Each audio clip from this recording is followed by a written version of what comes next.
Bienvenue au podcast Premier Visionnement. Aujourd'hui, on parle de la franchise Ghostbusters. Bien entendu, avant de commencer à écouter le podcast, je vous suggère fortement d'écouter le film car on va spoiler le film complètement. Are you alive? It was extraordinarily bad. Bonne écoute. I think he can hear you, Ray. Don't move. It won't hurt you. Bienvenue à New York.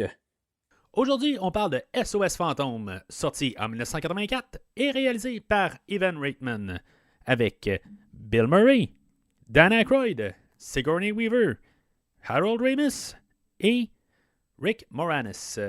Je suis Mathieu et, si maintenant vous me le demandez, oui, je suis un dieu.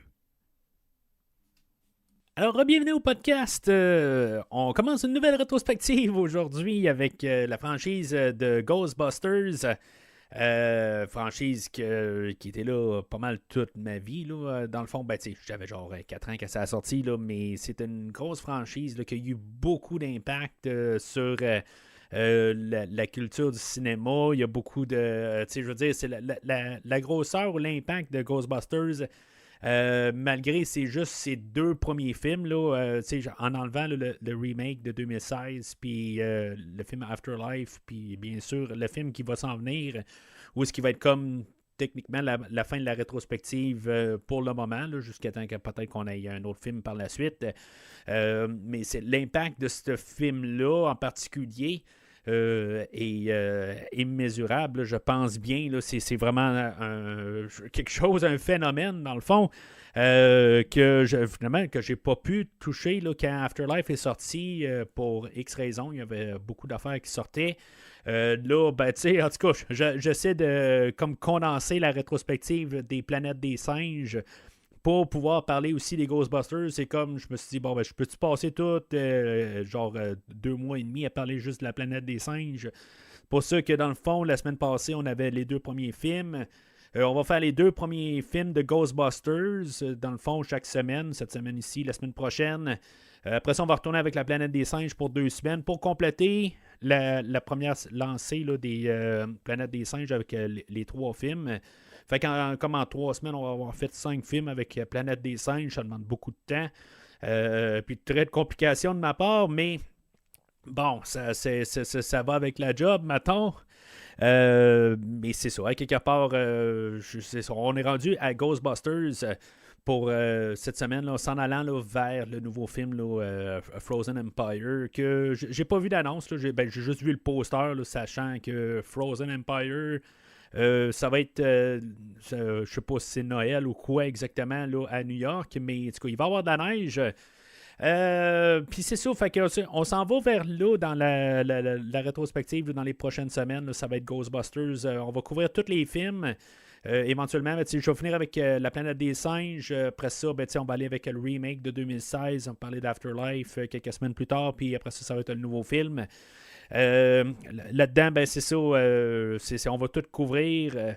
Si vous voulez déjà entendre un petit peu qu'est-ce que j'ai déjà fait, il y a un épisode de Fantastica, dans le fond, avec ma chronique versus ce qu'on avait parlé là, du film là, de 2016, le remake versus Afterlife. On a parlé, j'avais des pensées à l'époque, mais ça fait quelque chose comme 3 ans là, ou 2 ans de ça que j'ai fait cette entrevue-là. Fait que avec le recul, est-ce que je vais avoir changé? Là? C'est quand Afterlife est sorti en 4K là, que je l'avais réécouté puis, pour faire l'entrevue avec Christophe.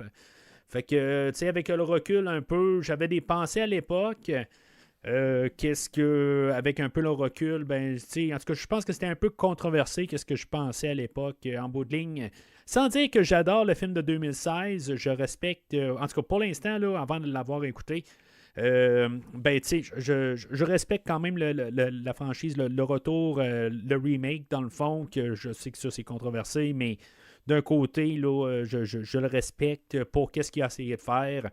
Puis le côté Afterlife, c'était un peu comme... s'il a été fait un peu pour les mauvaises raisons. Moi, c'est un peu ma mentalité que j'ai fait à l'époque. Peut-être que je réalisais pas exactement aussi le film que je voyais. Fait que là, avec un peu le recul, recommencer à zéro en parlant du film de 1984. On va parler du film de 90, je pense, la semaine prochaine. Peut-être que ça va changer un peu ma perspective. Peut-être que je vais me mettre à détester le film de 2016. Qui sait, mais en tout cas, je veux dire, je ne suis pas en train de dire que c'est un bon film nécessairement. C'est juste que je comprends ce qu'on a essayé de faire un peu avec le film de 2016. Mais bon, ça va être plus tard là, dans quelques semaines où on va avoir cette conversation-là. Si, mettons, juste vous êtes nouveau au podcast et que Ghostbusters est votre entrée au podcast, ben, je vous invite à aller au site internet du podcast premiervisionnement.com pour voir toutes les autres rétrospectives qui ont été faites par au-dessus de 5 années du podcast. Il y a plusieurs rétrospectives là, qui touchent beaucoup des films des 80, dans le fond, qui ont commencé de là. Généralement, là, toutes les franchises, là, je les fais au complet, chaque film un par un.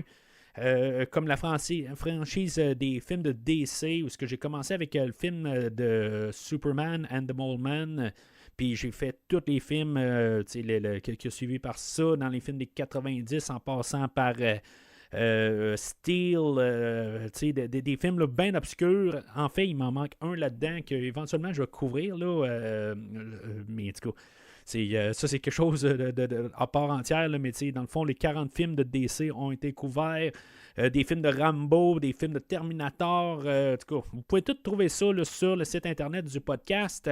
Puis en même temps, ben, vous pouvez suivre le podcast sur les réseaux sociaux Facebook, Twitter et Instagram pour être informé là, de ce qui va arriver plus tard au podcast. La cédule, normalement, j'essaie de faire comme une cédule de 12 films. Là. En tout cas, c'est ce que j'essaie de faire. J'essaie de respecter le plus possible cet horaire, mais c'est sûr, des fois, il y a des contraintes là, que des fois, je dois repousser une journée ou changer des films, des affaires de même. Là, mais généralement, je pense que j'ai été assez pas pire de garder ça assez à jour, malgré tout ce qui peut se passer là, dans la vie quotidienne.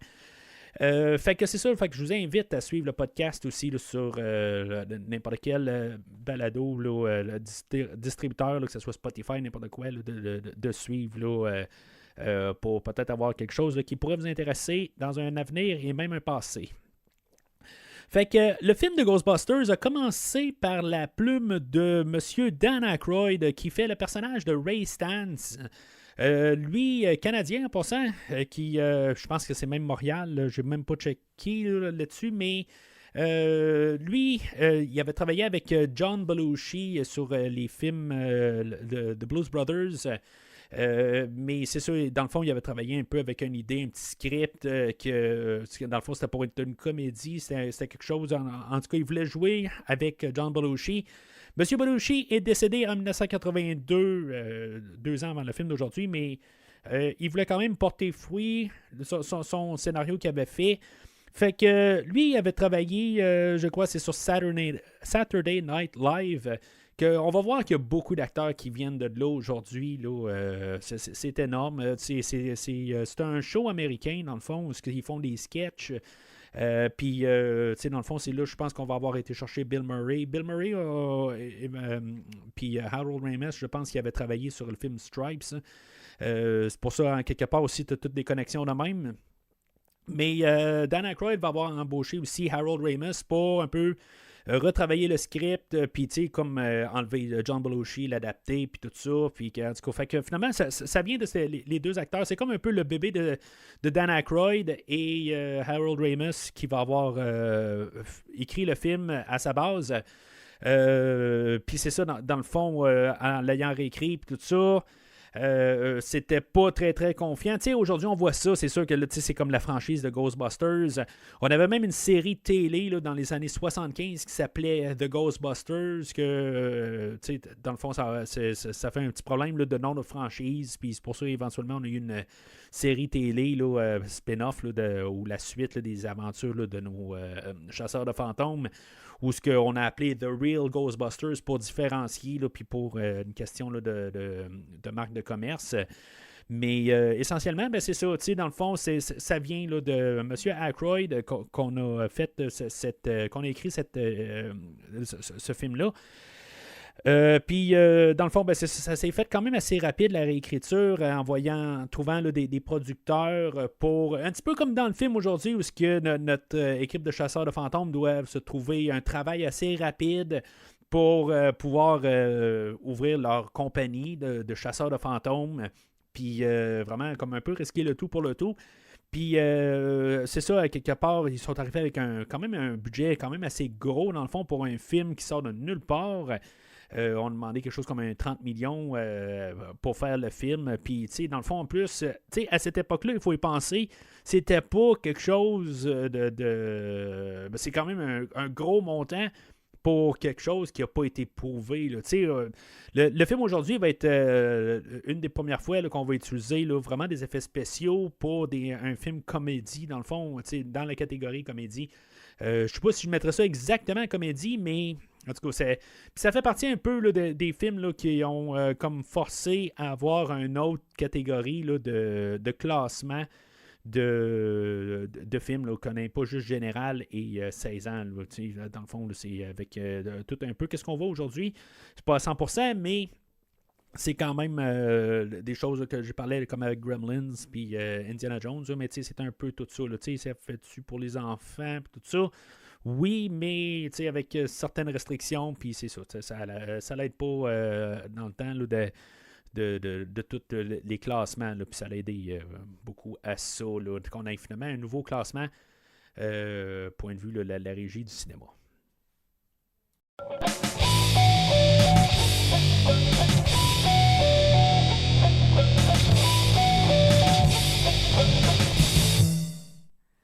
Fait que le super synopsis, là, super élaboré du film d'aujourd'hui va comme suit.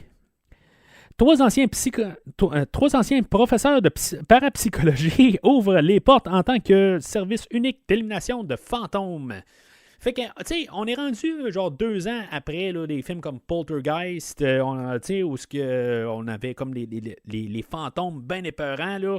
Ben là, tu sais, on est rendu à un air, tu sais, comme quand je parlais là, des films de Vendredi 13, ben tu sais, on avait le premier en 80, le deuxième, je pense, en 82, 83 et 84 pour le 4e film. Puis, tu sais, est-ce qu'on était un peu plus sérieux dans l'horreur? Puis là, ben, tu sais, on commençait à se rendre compte peut-être là, que, tu sais, il fallait commencer à faire un peu un changement là, dans le genre d'horreur. Puis, tranquillement, ben, on commençait à avoir un petit peu plus d'humour. Tu sais, c'est la même année où on allait avoir A Nightmare on Elm Street, on allait avoir l'introduction là, de Freddy Krueger la même année. Fait que, tu sais, on a un peu, là, un genre de... On se prend un petit peu moins au sérieux. C'est l'année où on commence à mélanger l'horreur et la comédie. Aujourd'hui, je pense que l'élément horreur n'est pas vraiment présent. Il y a quelques petits éléments, là, j'en parlais tantôt. Mais on essaie de tout essayer de revitaliser peut-être un peu, là, ou jouer avec ça, avec l'horreur, mais avec le gros élément de la comédie, là, carrément dans l'extrême, puis dans les années qui vont suivre, ben on a comme un peu entre deux, là, que ce soit le vampire, vous avez dit vampire, on a plusieurs affaires là, qui sont arrivées, là, de Lost Boys, les affaires de même, là, où est-ce qu'on joue en comédie, mais plus horreur, mais là, c'est comme on fait vraiment carrément là, un 180, là, où je veux dire, on va carrément dans l'opposé. Puis là, c'est ça, ça va jouer un peu entre les deux. Après ça, les films vont venir un peu plus horreur. Puis, en tout cas, on est rendu là à cette étape-là pour en tant que temporel, là. Puis c'est ça, ben dans le fond, c'est tout simplement une histoire ça me fait penser un peu au film là, de Nightcrawler que j'ai couvert là, l'année passée là, par un don là, d'un cher auditeur qui m'avait fait écouter le film, malgré que je ne l'avais pas endossé pleinement, mais c'est comme un peu le même principe, le film aujourd'hui. Où c'est un début d'entreprise, où dans le fond, on a comme tout à aller chercher les chemins là, de se rendre pour faire notre entreprise, tout ça. En tout cas, moi, c'est comme ça, je vois beaucoup le film d'aujourd'hui, puis je trouve ça comme intéressant dans cette optique-là. C'est sûr qu'on rajoute là-dedans là, tout le côté chaotique, on rajoute un peu là, de côté biblique pour mettre ça encore plus gros.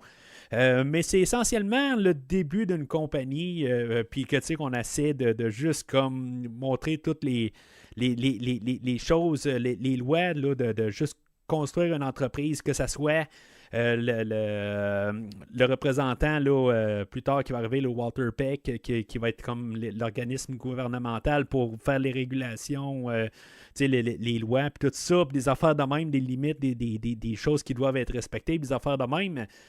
À la base, ça revient à ça, juste une entreprise qui essaie de faire sa place puis trouver un marché. Là.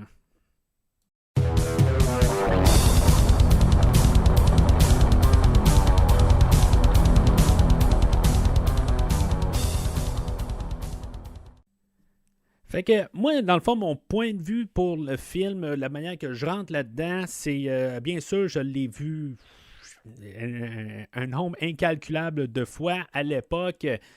Si c'est pas genre, je sais pas moi, c'est un film qui a roulé beaucoup dans mon enfance. C'est un film que j'ai réécouté par la suite une couple de fois. Peut-être que, une fois que le deuxième est arrivé, c'est sûr que j'étais peut-être plus. La gasoline là-dedans avait pas mal brûlé. Là, je veux dire, c'est comme si j'étais rendu à quelque part d'autre 5-6 ans plus tard. Mais tu sais, dans mon jeune temps, j'avais le Ecto One, j'avais le jouet de ça, j'avais les jouets de Slimer. Je pense qu'il y avait une genre de pompe dedans avec une genre de glu qui sortait là, par la bouche, me semble. En tout cas, quelque chose de même. Le fameux Marshmallow Man, je l'avais, il était en 7 pouces. Puis quasiment toutes les Ghostbusters, je les avais, mis à part Peter Venkman, que je sais pas pourquoi je ne l'avais pas, mais je les avais toutes les autres. Il y avait comme leur pack, puis leur fusil, où il y avait une affaire de plastique qui sortait, puis que tu jouais en arrière, puis que ça tournait dans le fond. Puis tu sais, il y avait plusieurs jouets. J'avais le sac, le sac Proton, là, puis genre une affaire de styromousse qu'il y avait au bout, là, dans le fond, là, pour pouvoir tirer. Tu sais, il y a beaucoup d'affaires de Ghostbusters que j'avais, et puis plusieurs autres bonhommes. Puis en tout cas, je veux dire, c'était quand même quelque chose que, je veux dire, j'ai joué beaucoup là, en tant qu'enfant à l'époque.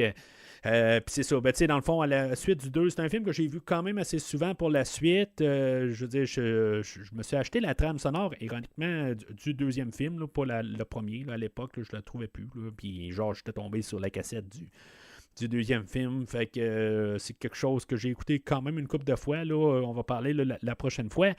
Puis éventuellement, de 90 jusqu'à 2016, après ça, je veux dire, c'est comme loin des yeux, loin du cœur. Éventuellement, j'ai comme un peu oublié là, cette franchise-là. Quelques années avant le remake ou le reboot de 2016, je m'étais procuré là, le film avec en Blu-ray là, avec des commentaires et un peu de toutes sortes d'affaires dessus là, que, dans le fond que je me base sur ce paquet-là de 2 films pour mon visionnement d'aujourd'hui.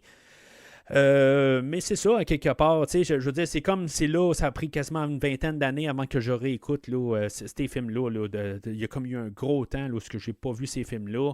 Puis c'est sûr, je les ai réécoutés à l'époque, je les ai réécoutés peut-être une fois ou deux avec mes enfants que j'ai acheté le paquet.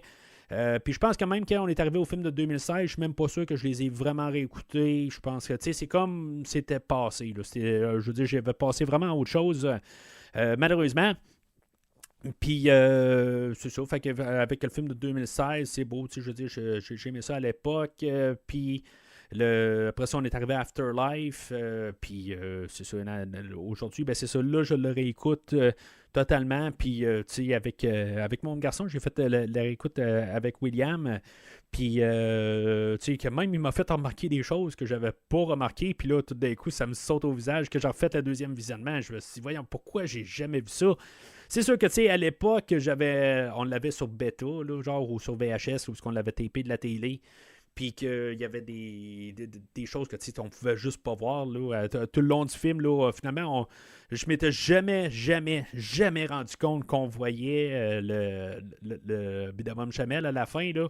Tu sais, il y a au moins 2 fois qu'on le voit pendant le film, puis jamais. Je l'ai jamais vu, puis William m'a comme pointé, puis tu sais, c'est genre dans l'écran total, là, je veux dire, mes yeux étaient juste sur d'autres choses, là, puis c'est ça. Fait que c'est même après tout ce temps-là, je revois des nouvelles choses.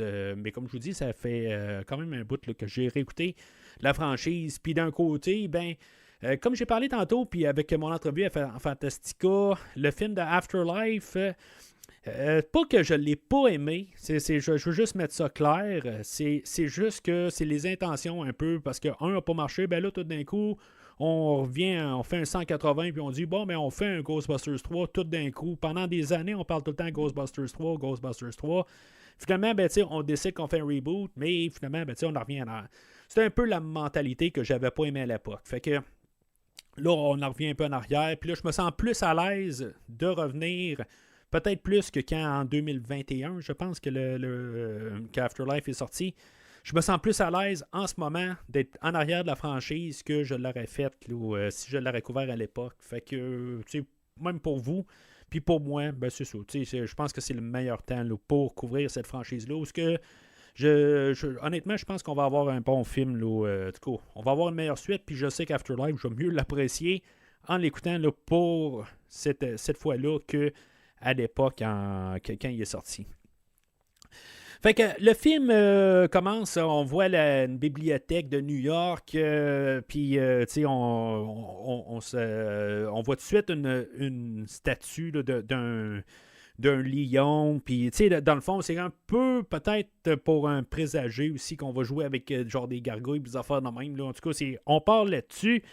Puis en tout cas, j'ai lu aussi la novélisation du audio là, sur Audible. J'avais l'extrait gratuit, dans le fond, là, des 2 films. Fait que la semaine prochaine, je vais avoir aussi accès au 2e film. Fait que je vais pouvoir probablement vous parler de quelques détails qui ont été rajoutés dans le livre. Je sais pas, c'est parce que faisait partie du script initial qu'ils ont donné, puis tout ça.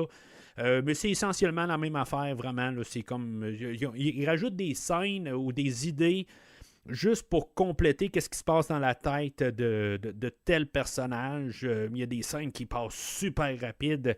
Tout comme quand les Ghostbusters, à la toute fin, là, ils se ramassent en face de la bâtisse. Là, c'est genre c'est l'équivalent. Ben, en l'écoutant, là, ça a pris à peu près 30 secondes de passer d'en bas à se ramasser carrément sur le toit.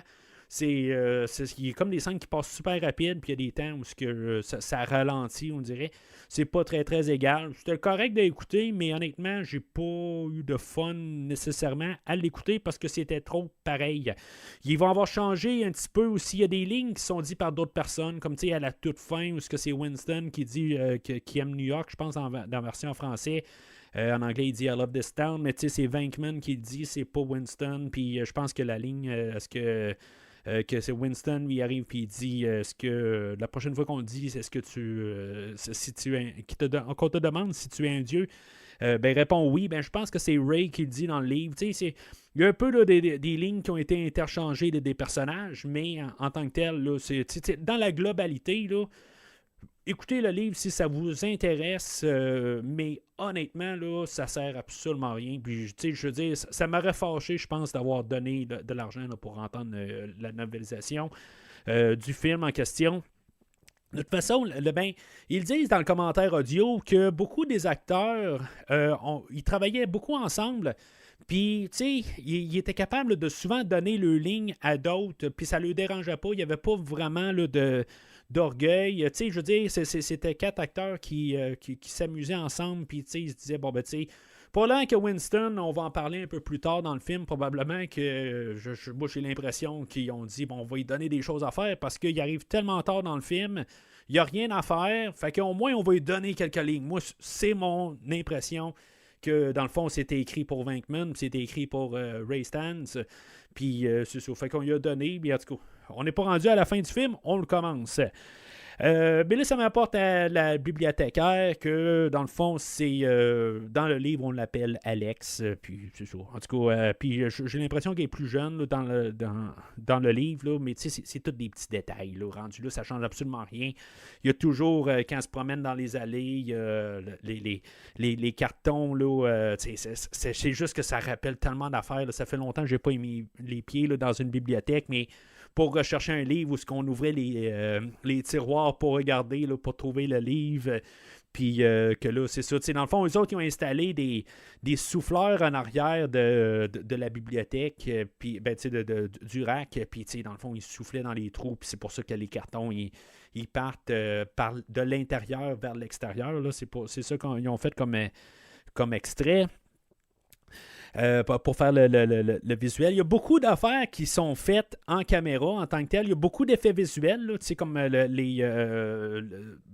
ils lancent de leur rayon à protons. Là, naturellement, ça n'a pas été fait sur place, là, mais il y a beaucoup d'affaires. Il y a beaucoup de matte painting. J'ai beaucoup remarqué là, qu'il y a beaucoup de peinture partout alentour. Puis il y a beaucoup là, de... Dans le fond, le visionnement là, que j'avais quand j'étais un enfant, puis là, tout d'un coup, de voir en HD, de voir beaucoup plus de détails, ça fait que il y a beaucoup d'affaires, je me suis rendu compte là, cette fois-ci dans mon visionnement.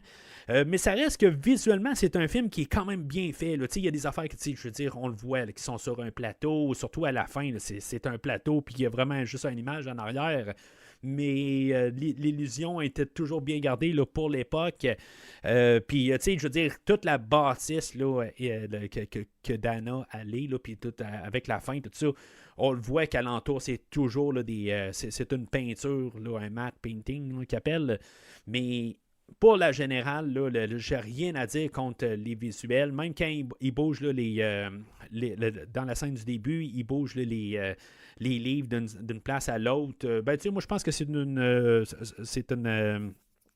ils surimposent une autre image là, parce qu'ils viennent des fois là, on voit pas par les côtés, fait qu'ils font juste recoller ça là, sur une image. Mais l'illusion est quand même assez bien. Là. Ils disent qu'aussi des fois, il y en a que... dans le commentaire, ils parlent qui passent ça avec des cordes, là, mais du coup, je suis pas trop sûr, honnêtement. Je suis pas convaincu, honnêtement. Là. Ça va l'air plus là, d'être une image surimposée, mais bon, ils doivent savoir plus que moi. Là, ils étaient là. Mais tout ça est quand même bien. Là, tout après ça, elle, que la madame elle commence à avoir peur un peu là, quand tout d'un coup il y a quelque chose là, qui se passe de surnaturel avec tous les cartons qui revolent dans les airs, tout ça. Fait qu'elle se met à courir. Là. D'après moi, il y a des bouts, je suis pas sûr si elle tourne pas en rond, mais en tout cas, c'est une autre affaire. Puis finalement, elle se ramasse en face du fantôme. Puis dans le fond, je trouve que c'était un show de lumière en bout de ligne, là, on s'entend. Puis elle avait un ventilateur au visage, mais c'est très efficace, honnêtement, pour rentrer dans le film. Puis c'est là qu'on a l'introduction du film, le nom du film. On n'a pas vraiment de générique. On a Ghostbusters qui apparaît à l'écran, écrit en 2 mots, en bout de ligne. La plupart des fois que je vois Ghostbusters, c'est toujours écrit Ghostbusters d'un coup.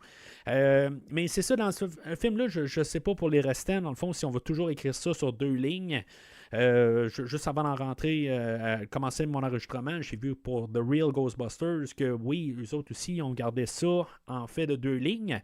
Mais je trouve ça curieux pareil. C'est juste peut-être qu'ils ne voulaient pas rentrer ça sur une ligne. Puis je veux dire, juste mettre ça plus gros. Si mettons ils mettent ça sur une ligne, ils n'ont pas le choix de rétrécir le logo. Là, mais bon, c'est un détail.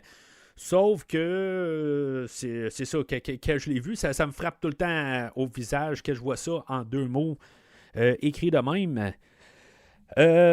Fait que tant que ça, je vais partir tout de suite en parlant de la chanson puis de la musique du film. On a la chanson là, qu'on entend là, de Ray Parker, que c'était un peu comme Eye of the Tiger, dans le fond, qui était pas mal là, quelques années avant. Là, je pense que c'était en 1981, je pense, pour Eye of the Tiger, ou 82 dans le fond. Mais c'est un peu cette époque-là aussi. On a une trame sonore à vendre pour le film aujourd'hui, puis ça apparaît avec la tune thème. Je veux dire, c'est comme ça... C'est comme un peu comme Titanic ou Rocky 3. Il y a des films au Top Gun avec Danger Zone.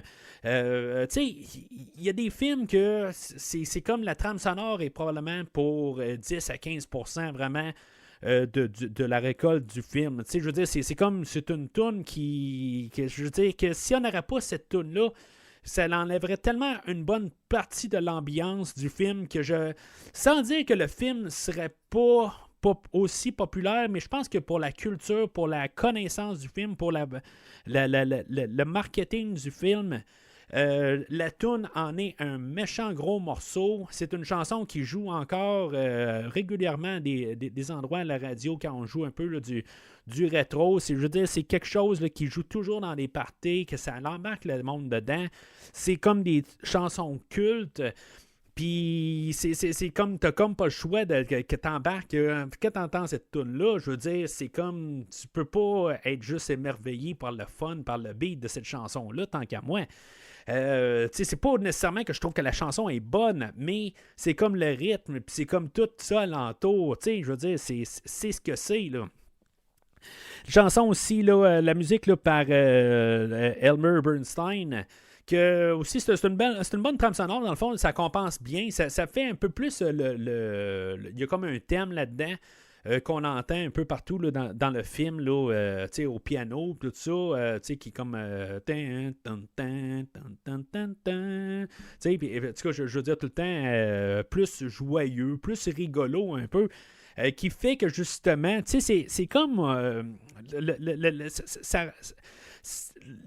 ça rajoute au ton du film dans le fond, puis que c'est comme il faut prendre les choses au sérieux, mais pas trop à la lettre, tout ça. On prend des libertés un peu, on simplifie les choses. Mais c'est ça, je veux dire, c'est quelque chose là, qui aide beaucoup à l'atmosphère du film.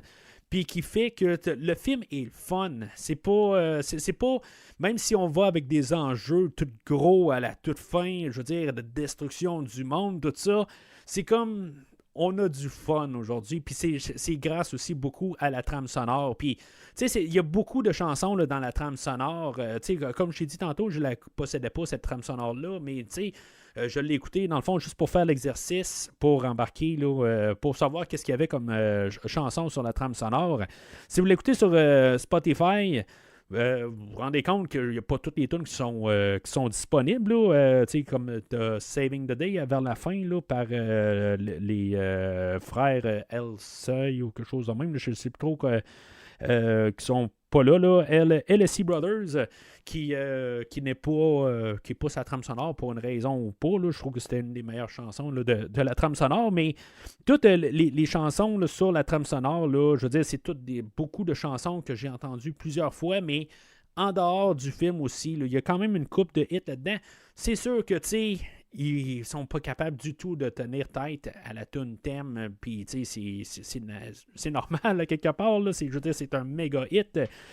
Tout le monde connaît la tune là, de Ray Parker, mais c'est une trame sonore solide, honnêtement, là, pour ça. Puis, on était dans cette époque-là, comme j'ai parlé tantôt, ben c'est ça, je veux dire, où ce qu'on avait là, le MTV, où ce qu'on essayait de vendre un film, puis une trame sonore.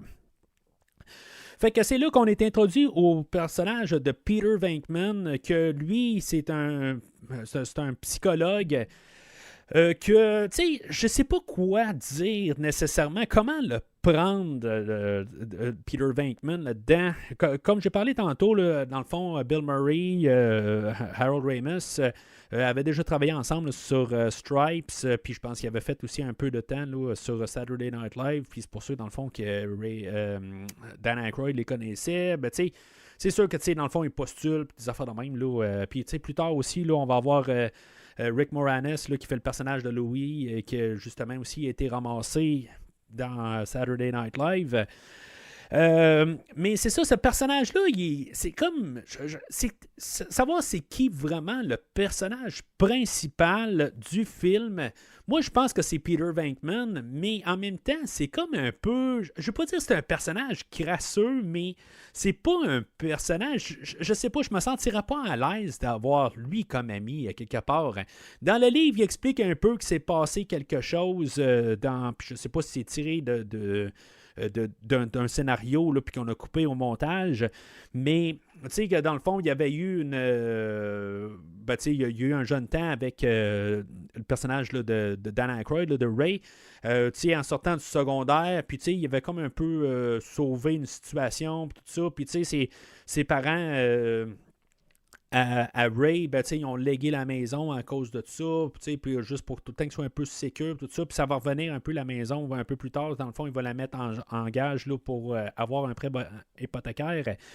Mais c'est je sais pas. Tu sais, je veux dire, il garde comme ami, mais tu sais, il sait, puis même un peu plus tard, il va y lancer une ligne dans le genre, tu sais, tu comprends rien de toute façon, puis tu sais, comme jamais vraiment compris qu'est-ce qu'on faisait. Puis c'est ça, à quelque part, lui, il est pas là pour ça, il est là pour les femmes, il est là, tu sais, c'est un genre de James Bond en bout de ligne, il est pas là, ben non, James Bond, il est là pour sa mission, mais lui, à quelque part, là, il est là pour comme juste s'amuser en tant que tel, le vent le pousse, puis tu sais, il est là, puis il va essayer de faire ce qu'il peut, de où ce qu'il est, mais moi, je pense que c'est le personnage du film, moi, en tout cas, si on n'est pas en placé un, c'est-tu Dan Aykroyd, c'est-tu Bill Murray ou si c'est Harold Ramis, le principal?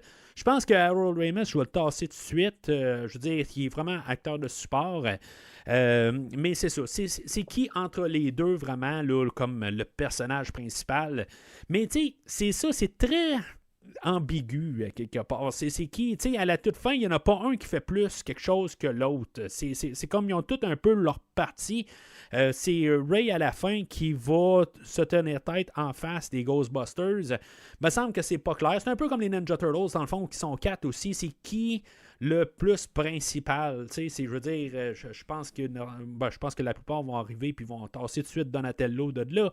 Mais à part de ça, c'est qui vraiment le principal des trois autres? Là? Tu sais, c'est ça. Tu sais, je veux dire, c'est toute une question de point de vue. Peut-être que justement, comme les Ninja Turtles, pour moi, c'est Leonardo. Pour vous, c'est peut-être Michelangelo ou Raphaël. Puis c'est la même affaire avec les Ghostbusters. Peut-être que pour moi, à ma vision, c'est Venkman, mais pour vous, c'est Ray. Je suis vraiment curieux d'entendre quelqu'un se prononcer là-dessus. Je vais le mettre comme question, je pense, là, sur Facebook, là, essayer de me répondre. C'est qui le principal là, dans Ghostbusters? Probablement que ça va être posé dans le fond le temps que vous écoutez le podcast. Fait que juste peut-être voir si maintenant il y a du monde qui a répondu à ça.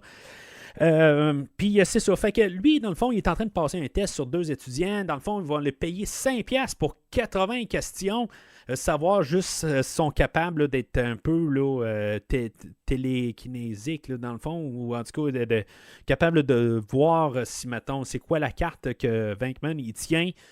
Bien sûr, ben, il y a une belle fille, puis il y a un gars avec mal couetté, là, que plus tard, ben, il va se ramasser dans le chemin de Christine, puis qu'il va se faire tuer.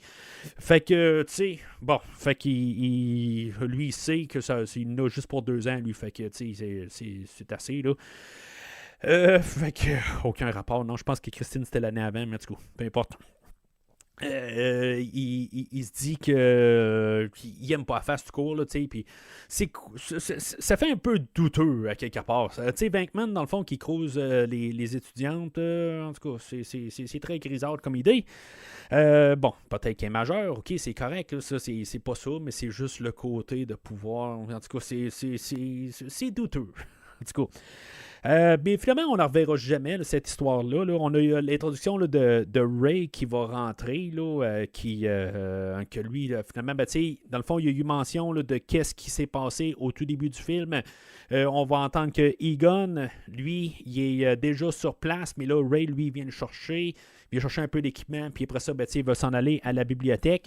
Mais c'est ça, Venkman, lui, il s'en fout. En quelque part, lui, il va partir peut-être là, avec une jeune demoiselle, puis trouver quelque chose d'autre à explorer au lieu d'une bibliothèque. Mais éventuellement, c'est ça. On dit, garde, là, viens-t'en, là, arrête de niaiser. Fait qu'ils vont se ramasser à la bibliothèque, ils vont questionner là, c'est comme un peu le sceptique dans tout ça, Venkman. Il est comme, il sait pas en tant que tel, il suit ses amis, ses amis l'ont comme trouvé une manière, là, une place dans le fond, mais en bout de ligne, il est là parce qu'il s'est rendu là, tout simplement. Puis si maintenant il aurait ouvert un restaurant, lui, il aurait été cook dans le restaurant. Puis je veux dire, c'est comme ça que je le ressens, le personnage de Venkman. Il fait juste comme suivre la tendance de qu'est-ce que le vent le pousse. Puisque là, c'est ça, dans le fond, ils vont rencontrer la bibliothécaire qui est toute traumatisée du fantôme qu'elle a vu. Puis là, il va commencer à poser des questions. Puis bon, c'est légitime comme question. Dans le fond, qu'est-ce que... mettons, elle a-tu un problème psychologique?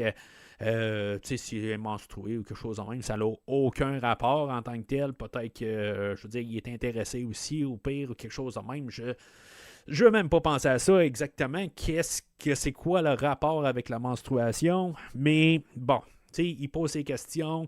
Est-ce qu'il y a des problèmes de mental dans la famille? Puis, la dame, elle va répondre que son oncle ou son grand-père se prenait pour Saint-Jérôme, tout ça. Puis, bon, regarde, c'est comme il se dit, bon, ben, ça me donne raison. Je veux dire, on n'a aucun rapport d'être ici, tout ça.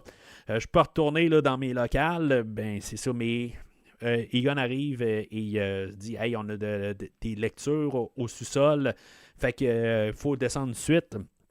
Ils vont descendre, ils vont voir les livres tout alignés en hauteur. Ils vont faire une tour de Pise. Ils vont se promener, ils vont trouver comme tout le rack là, avec tous les tiroirs avec les cartons qui sont comme tout pleins de... Ben, ils vont appeler ça là, du ectoplasme, là, quelque chose de même. Puis là, ben, c'est dans le fond, c'est ça qu'on va comprendre qui est comme une genre de sécrétion que les fantômes vont faire, dans le fond. Puis c'est comme ça que cette technologie-là... Tu sais, au début, ça a l'air de rien, mais cette scène-là, elle sert à mettre en place... Tout, ça sert à montrer qu'est-ce qu'on va parler du film, dans le fond, c'est des fantômes.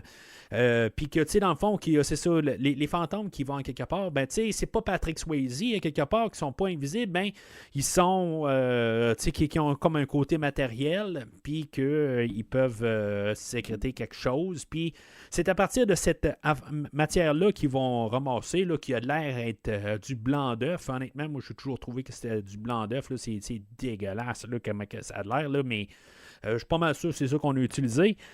Venkman, il va le ramasser. Dans le fond, c'est lui qui est chargé pour mettre ça. Mais honnêtement, à chaque fois que je regarde la scène, j'essaie de voir comment il en ramasse. Mais je pense qu'honnêtement, il n'y a absolument rien qui se ramasse là, dans le cop pour ramasser. Il y a, après ça, ben c'est ça, il continue à se promener dans les allées, puis il y a une bibliothèque là, qui manque le tomber dessus, puis finalement, ben, c'est comme ce qu'ils sont en danger là, à partir de là. Je pense que c'est ça qu'on est supposé penser un peu, là, qu'il y a un danger les guette. Après ça, ben, finalement, c'est ça. Il se ramasse finalement en face là, du fantôme en question, que je veux dire, c'est juste le visuel. Là, tu sais, c'est en 1984. Je veux dire, c'est assez impressionnant. Finalement, ben, c'est ça, ils réussissent à comme essayer là, de capturer le fantôme. Puis finalement, ben, ils se font peur aussi, comme la dame du début. Puis finalement, ils vont se sauver de là. Mais ils ont l'essentiel, ils ont du ectoplasme avec eux autres. Puis finalement, ben, c'est ça, ils retournent à leurs locaux, ils se disent qu'est-ce qu'on peut faire avec ça, mais en retournant à leurs locaux, ben, ils réalisent qu'ils ont été mis en dehors de l'université pour laquelle ils travaillent. Fait que, dans le fond, c'est le gros questionnement, c'est qu'est-ce qu'on fait à partir de là. Puis finalement, ben, c'est comme l'opportunité. Puis c'est un peu ça, Venkman, il arrive, il dit, ben regarde, ça arrive tout pour une raison, puis regarde, on va se lancer en affaire, on va essayer ça. Je veux dire, c'est comme tout d'un coup, à matin, ben, on a ça qui se pointe, puis on a nos données, puis que, ben go, on se lance en affaire, on mise tout, puis, je veux dire, si on se plante, on se plante. Puis finalement, ben c'est ça, ils vont aller voir la banque, ils vont essayer là, de partir leur compagnie de chasseurs de fantômes. Bon, OK, je veux dire, ils veulent partir une compagnie de chasseurs de fantômes quand, je veux dire, est-ce qu'il y a eu vraiment beaucoup de fantômes? C'est comme la première fois ils savent pour des fantômes, mais, je veux dire, ils se lancent dans un genre de choses qui est comme à peu près non connu. Je veux dire, si ça prend des années pour que quelqu'un se lève la main et dire « Hey, j'ai un fantôme ici », bon, OK, là, c'est sûr que d'un côté, quand on regarde ça, on se dit « Bon, mais il y a peut-être personne qui... » je veux dire, il y en a peut-être tout le temps qui se promènent, mais personne lève la main parce qu'ils se disent « Il n'y a personne pour finalement répondre à l'appel ». Puis c'est ça, à quelque part, c'est peut-être pour ça qu'ils vont faire la bande-annonce à la télé pour dire que, je veux dire, de les appeler puis qu'ils sont là, who are you gonna call? Je veux dire, c'est ça, à quelque part. Fait que ils vont, je sais pas si avec un prêt hypothécaire, ils vont acheter une immense bâtisse en plein New York. Je l'ai vu de la bâtisse, là, dans le fond, je l'ai pas vu de près. Là. Je veux dire, je passais dans un autobus que je suis allé à New York là, il y a une dizaine d'années, là, dans le fond. Là, en tout cas, il est encore là. Je pense qu'il même à ce jour, il est encore là. Mais je me dis juste en plein cœur de New York, je veux dire, je sais pas comment ça peut coûter cette affaire-là. Puis juste avec une maison ancestrale quelque part, je sais pas comment que tu fais pour la payer. Ils nous mettent quand même avec l'idée que la bâtisse n'est pas adéquate, mais que finalement que Ray, lui, il veut l'acheter parce que là, il tripe sur toute la grandeur, le poteau pour pouvoir glisser dedans. Je veux dire, il tripe là-dessus. Fait qu'ils vont acheter la bâtisse avec un coup de tête, dans le fond. La bâtisse, c'est ça, elle-même est à New York, mais ils vont utiliser une caserne de pompiers qui était à Los Angeles. Fait que c'est un peu un mariage des deux ensemble, là, qui fait la fameuse caserne qu'on connaît. Ils vont la monter. Dans le fond, on voit comme un peu tout le début là, de l'entrepreneuriat là-dedans, là, où eux autres, ils construisent leur bâtisse, mais je veux dire, je suis pas sûr qu'avec juste une maison, je veux dire, les prêts de tout ça, là, ça va être ça va coûter les yeux de la tête. C'est pour ça qu'aussi après leur premier job, là, ils chargent un prix phénoménal. Mais c'est ça. Après ça, ils arrivent avec la Cadillac qu'ils vont devoir retaper puis construire, puis toute la refaire. Mais je me dis, ils ont tellement d'affaires à faire qu'ils ont je sais pas moi, un mois et demi en train de juste construire la bâtisse, réparer la voiture pour qu'elle soit fonctionnelle correctement, la peinturer, tout rajouter les affaires dessus. Je veux dire, on peut se dire c'est genre 3 à 6 mois quasiment pour le temps de juste ouvrir. Mais bon, je veux dire, c'est un film, c'est comme si c'est la semaine après. Ça a l'air qu'il y a juste une Ecto en bout de ligne. Là, ça a l'air qu'ils ont travaillé avec juste une voiture. Puis dans le deuxième film, la voiture a tout simplement lâché là, quand on va filmer là, 6 ans plus tard là, pour la suite. Mais c'est vraiment juste une voiture qu'on avait. Là, mais c'est ça. Aujourd'hui, là, on aurait tout le temps là, genre 5 chars là, de rechange, des fois qu'il y a quelque chose, pour des fois aussi on a une de monter pour telle affaire. Puis en tout cas, quand je parlais d'Afterlife, j'ai aucune idée, j'ai pas fait de recherche dessus. Mais on va faire des affaires avec la Ecto, puis qu'on va vers plusieurs cascades. Fait que sont montés différents. Il y en a qui sont faites pour faire de la vitesse, il y en a qui sont faites pour aller dans d'autres terrains. Puis des affaires de même, je veux dire, c'est courant à cette heure. Mais là, on avait juste une voiture à travailler avec. Alors, on arrive au point du film où l'histoire de fond, l'histoire là, principale commence. On a eu comme la partie là, toute mise en place des chasseurs de fantômes. Puis c'est là qu'on a l'introduction là, d'Anna Barrett qui est jouée là, par Sigourney Weaver. Que elle, c'est sûr, j'en ai déjà parlé quand j'ai parlé là, de la franchise Alien, là, que dans le fond, là, on est 5 ans après ce film-là. Elle avait fait quelques films là, par la suite, mais je ne sais pas si son étoile est un peu descendante là, à cette époque-là. Elle n'avait pas encore fait là, le film avec James Cameron, là, Aliens. On n'était pas rendu là. En tout cas, je veux dire, les films qu'elle a fait là, entre-temps, là, c'est... j'ai pas vu là, ces films-là, puis j'ai pas vraiment entendu parler de ces films-là. Fait que je me dis, c'est ce que, mettons, qui était rendu là, où ce qu'elle cherchait quelque chose. Parce qu'il va falloir remarquer que même si c'est du côté histoire est importante et à la toute fin, elle n'est plus là. Je veux dire, elle n'est plus là pour la finale du film. Un peu comme la même année où on avait Terminator, Arnold Schwarzenegger n'était pas Arnold Schwarzenegger à l'époque. Puis, je veux dire, il n'est pas là carrément pour la finale. Je veux dire, c'est comme ça se fait plus. Là, je veux dire, on a eu tous les Terminators par la suite, puis on ne faisait pas une finale de Terminator sans Arnold. Ça n'avait pas de sens.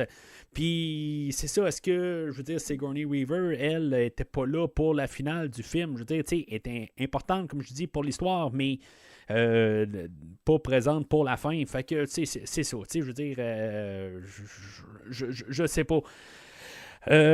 Fait que, Elle, c'est ça, elle fait le personnage de Dana Barrett, que je veux dire, c'est une femme ordinaire comme une autre et que je veux dire, qui essaie de rentrer à la maison. Son voisin Louis, qui est joué par Rick Moranis, comme j'ai dit tantôt, lui qui avait joué aussi là, dans Saturday Night Live, puis dans le fond, on cherchait du monde de même pour le film. Tu sais, la manière du film, puis la manière du livre, la manière qu'on apporte ça.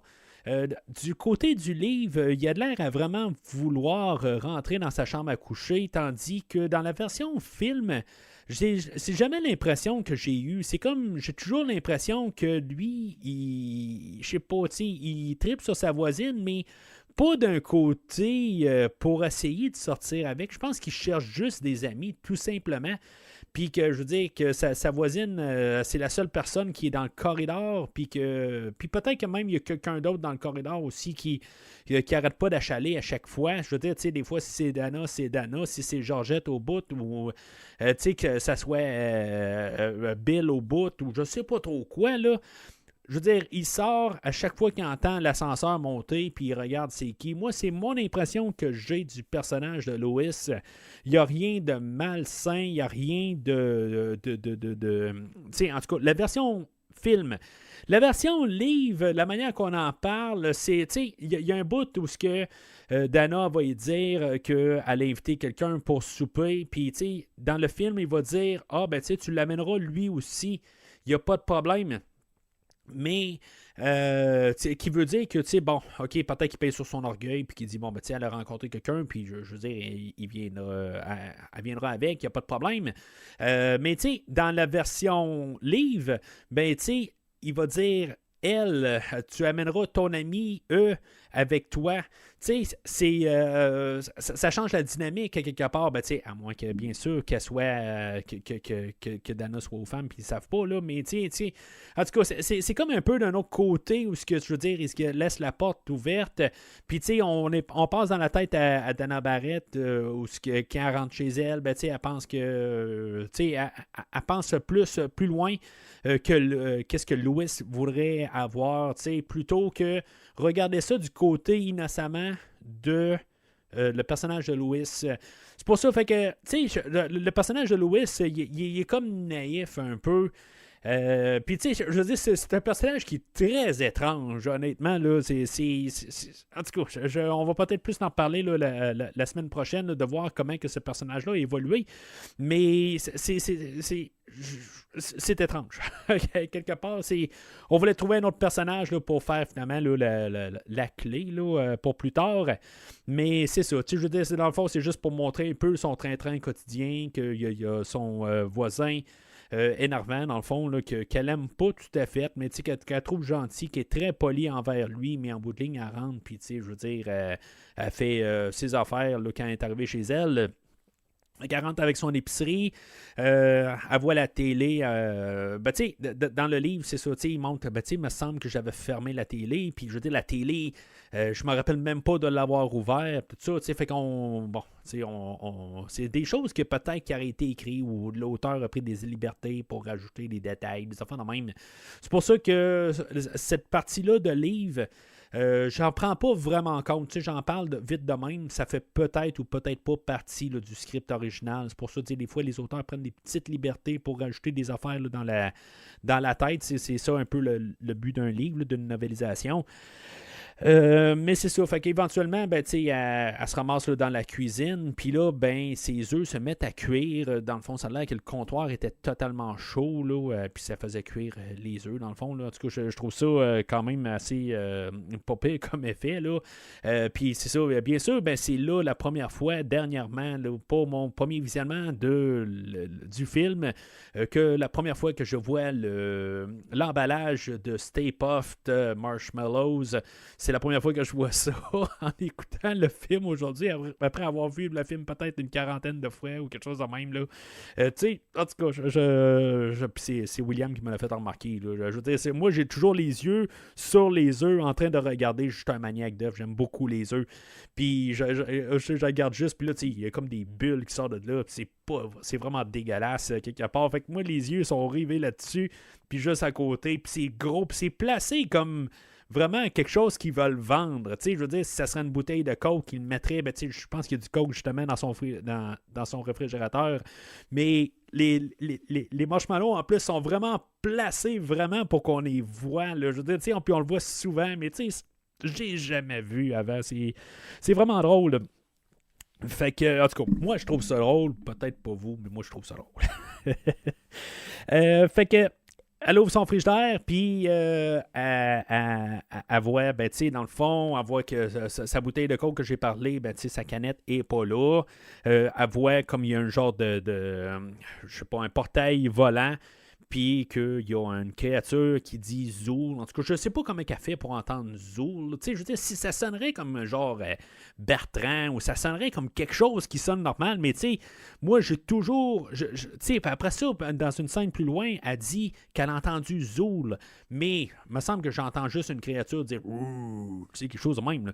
Fait que elle entend Zool. Je veux dire, elle a une oreille fine, puis je veux dire, elle a eu les sous-titres ou quelque chose de même aussi.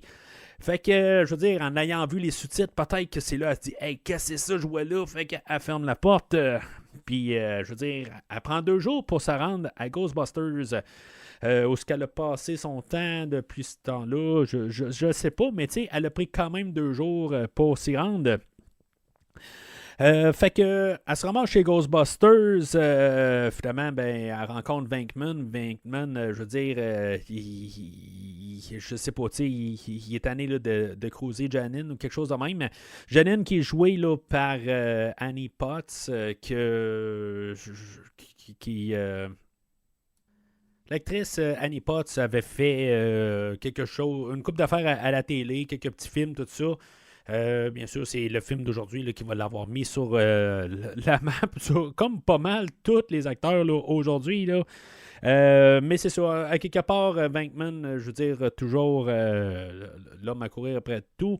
Ben c'est ça, aussitôt qu'il y a quelqu'un qui arrive dans la bâtisse et une charmante madame, ben il va sauter sur l'occasion.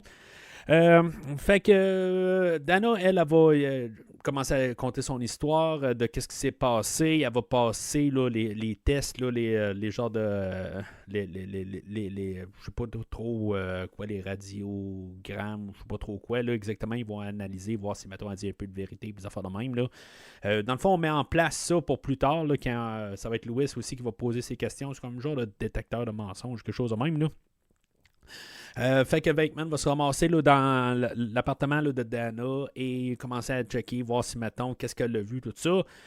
S'il y a encore quelque chose. Tu sais, à quelque part, je me dis, s'il y avait vraiment quelque chose, tu sais, plus tard, les gars, ils vont arriver, puis, tu sais, qu'ils vont être appelés pour un fantôme, ben, ils vont arriver avec... Les 3 vont partir avec leur sac à protons, prêts à affronter un fantôme. Mais là... Il part tout seul avec un genre là, de je sais pas trop quoi, là, tu sais, puis je veux dire, sans se poser de questions. Ça pas, je me demande pourquoi que, je veux dire, il part tout seul. Je veux dire, tu sais, il aurait pu juste partir les 3, je veux dire, analyser ça. Tu sais, le problème, il est là.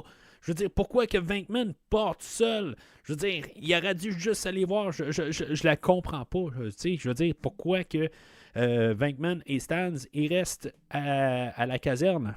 Bon, en tout cas, fait que pour l'histoire, ben, je veux dire, Venkman part juste tout simplement avec, tu sais, tout d'un coup, qu'il est arrivé sur place, puis que le gros monstre était là, tu sais, je veux dire, le gros ours, ou je sais pas comment on peut l'appeler, là, le démon, je sais pas, le chien démoniaque, je pense que c'est ça qu'on va donner comme nom, là, chien démoniaque, c'est comme ça que je vais l'appeler.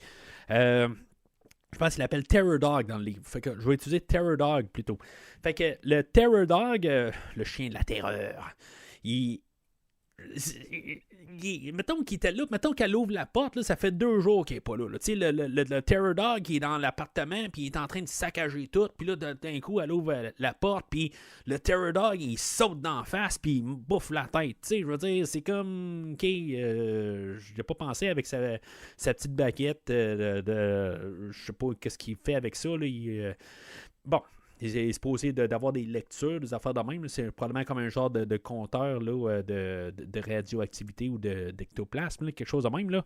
Mais, tu sais, à quelque part, ou peut-être qu'il l'aurait su tout de suite en rentrant, il a dit, bon, ben, tu sais, il faut que finalement j'appelle les gars, tout ça, là. Mais bon, tu sais, je veux dire, ils se posent pas de questions plus tard quand ils ont un appel pour avoir un fantôme direct, tu sais. Puis là, avec elle, ben, tu sais, ils prennent leur temps.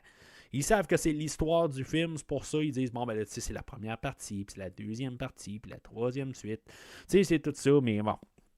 C'est clair que c'est vraiment pour ça, là, ils savent que ça va être résolu à la fin, là. Mais c'est ça, fait que on voit que Venkman essaie quand même là, de, je veux dire, rentrer dans sa chambre. Il fait plusieurs commentaires là, déplacés envers Dana. Je sais pas si tu dois dire Dana ou Dana, là, mais en tout cas, excusez si je suis pas très très constant là, dans ma prononciation.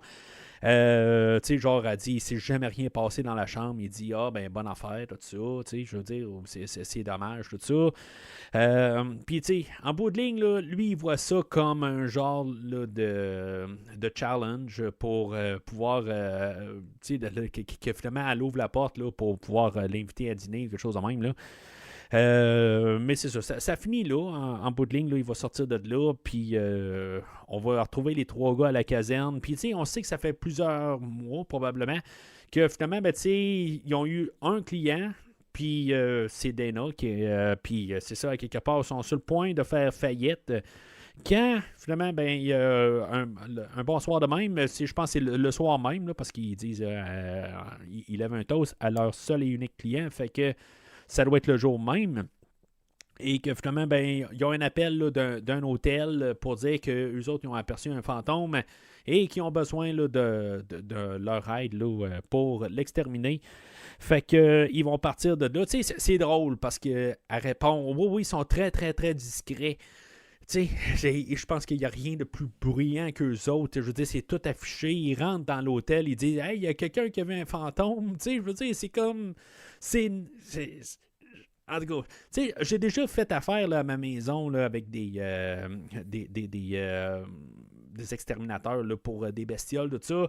Tu sais, ben, c'est sûr que, tu sais, là, je parle de quelque chose là, qui est genre 30 ans après, là, ou 35 ans même après, là, le film là, d'aujourd'hui. Fait que, tu sais, je veux dire, à la longue, ils ont su, là, comme genre, tu sais, c'est de la bonne publicité, mais c'est pas nécessairement de la bonne publicité tout le temps, là. Je veux dire, tu sais, c'est, en tout cas, fait que, tu sais, le camion, il venait chez moi, là, pour mes problèmes, là, que j'avais, là, dans le fond, là, c'était des fourmis qui se promenaient un peu trop partout, là, alentour de ma maison, là, puis, en tout cas, il était plus lettré, il était un peu, tu sais, ils font ça bien discret, tout ça, ça l'évite du mémérage des voisins. Puis, c'est ça. Fait que mais les autres, je veux dire, ils s'affichent, ils veulent que le monde sache qu'ils sont là. Puis c'est correct de l'autre côté. Tu sais, je suis pas en train de les attaquer pour ça, à quelque part. Ils sont là, ils veulent faire leur job. Ils peuvent pas faire à croire qu'ils sont pas là. Je veux dire, il y a une grosse ambulance à leur porte, à la porte d'entrée de l'hôtel. Puis c'est ça, ils font leur pub de même. Puis s'ils feraient pas ça, honnêtement, ça serait pas su. Je veux dire, s'ils feraient ça trop underground, ben, je pense que même ils seraient partis à la maison et personne ne l'aurait su. Puis ça aurait fini là. Fait que, tu sais, en faisant ça, eux autres, il faut qu'ils fassent leur pub, il faut qu'ils disent, hey, nous autres, on a notre premier client, ça va être notre première capture, puis il faut montrer qu'on est là. C'est juste que ce que je veux dire, à quelque part, c'est que c'est drôle qu'elle a dit qu'ils sont très discrets, puis je veux dire, dans le fond, ils s'arrangent pour tout casser. Je veux dire, plus tard, ils sont dans une grande salle de réunion, puis ils brisent tout ce qu'il y a. Il y a le gros chandelier, là, puis ils pètent tout au complet. C'est le gros fiasco, tout ça. Puis, je veux dire, en plus de leur laisser un bill de 5000$ pour couvrir les frais, je sais pas si après ça, ils chargent 5000$ à tout le monde. Là. Je veux dire, ils ont l'air de quasiment des crosseurs un peu, mais je veux dire, c'est tout le côté monétaire aussi. Puis, ce qu'il faut comprendre, là, c'est que quand ils vont capturer Slimer, ils le capturent, mais il est comme dans une prison, puis ils vont comme charger une pension, dans le fond. C'est ça qu'ils font. Ils l'envoient dans une petite mini-prison, puis Ce qu'on peut comprendre, puis si je me rappelle bien des comics quand j'étais jeune, je n'ai pas vérifié là, pour le podcast, mais tu sais, il y a vraiment une salle où ce qui sont comme là, puis tu sais, on peut le voir, et je pense qu'il mentionne à quelque part que tu sais, on peut regarder puis voir qu'est-ce qu'il y a dans cette salle-là, puis je veux dire, dans le fond, les fantômes sont pognés là. Là, ça peut m'amener à penser un peu à le côté, je ne veux pas trop embarquer là-dedans, mais tu sais, bon, est-ce que c'est correct de capturer des fantômes, tu sais, comme c'est-tu correct, je veux dire, d'éloigner les fourmis de ma maison, des affaires de même. Tu sais, mais c'est-tu correct de faire ça? Tu sais, on a un être, bon, ok, littéralement, il est plus vivant, là, mais il y a un âme quelque part, tu sais, puis, je veux dire, de dire qu'il n'y a pas d'affaire d'être là, tu sais, c'est, bon, y a-tu le droit d'être là? Tu sais, je veux dire, bon, là, on arrive avec l'idée, là, l'ectoplasme, puis que c'est comme peut-être quelque chose de mal, tu sais, je veux dire, ben, ça reste toujours une question d'optique, bien sûr, mais c'est ça, à quelque part. Tu sais, je veux dire, là, je mets ça avec ma mentalité de 2024, je mets ça 40 ans plus tard après le film aujourd'hui, mais est-ce que c'est moral de faire ça? Tu sais, je veux dire, à quelque part, c'est quand même quelqu'un. Mais tu sais, c'est comme un agent de la faune ou quelque chose de même. Mais là, ils prennent quelque chose puis ils le foutent dans une cabane pour dire, hey, t'as pas d'affaire là, puis on te fout là. Mais tu sais, je vais regarder ça comme un agent de la faune, mettons. Tu sais, je veux dire, il va le prendre puis il va le remettre dans un environnement où ce qui est là. Mais ça, je sais pas. Tu sais, il y a peut-être une manière là, de. C'est pas des questions qu'il faut se poser pour le film. Honnêtement, tu sais, mais je la pose que pour la poser, puisque, tu sais, c'est des êtres, je parle pour dire encore des êtres vivants, mais c'est pas des êtres vivants, justement, c'est ça l'affaire. Mais, tu sais, ils sont peut-être pognés en deux mondes, des affaires de même, puis, tu sais, c'est comme le côté moral de ça. Est-ce que, je veux dire, si on traite ça, tu sais, ça sent... bon, encore là, je suis en train de pousser la question là, à un extrême ridicule, mais on a-tu le droit de faire ça quelque part? C'est juste ça que je suis en train de me dire. De l'autre côté, comme je dis, ben, au pire, foutez ça, ressortez-les, puis mettez-les dans un endroit. Peut-être que justement l'endroit où ce qu'ils sont, là, la salle où ce qu'ils sont, ben, c'est comme un zoo, puis je veux dire, ils sont bien placés, ils ont tout ils ont Netflix, les fantômes, ils ont tout, dans le fond, pour s'amuser, ils ont tout un univers à s'amuser dedans, tout ça. C'est possible, là, mais en tout cas, je vais juste poser la question, tout simplement, autant ridicule que ça peut sonner.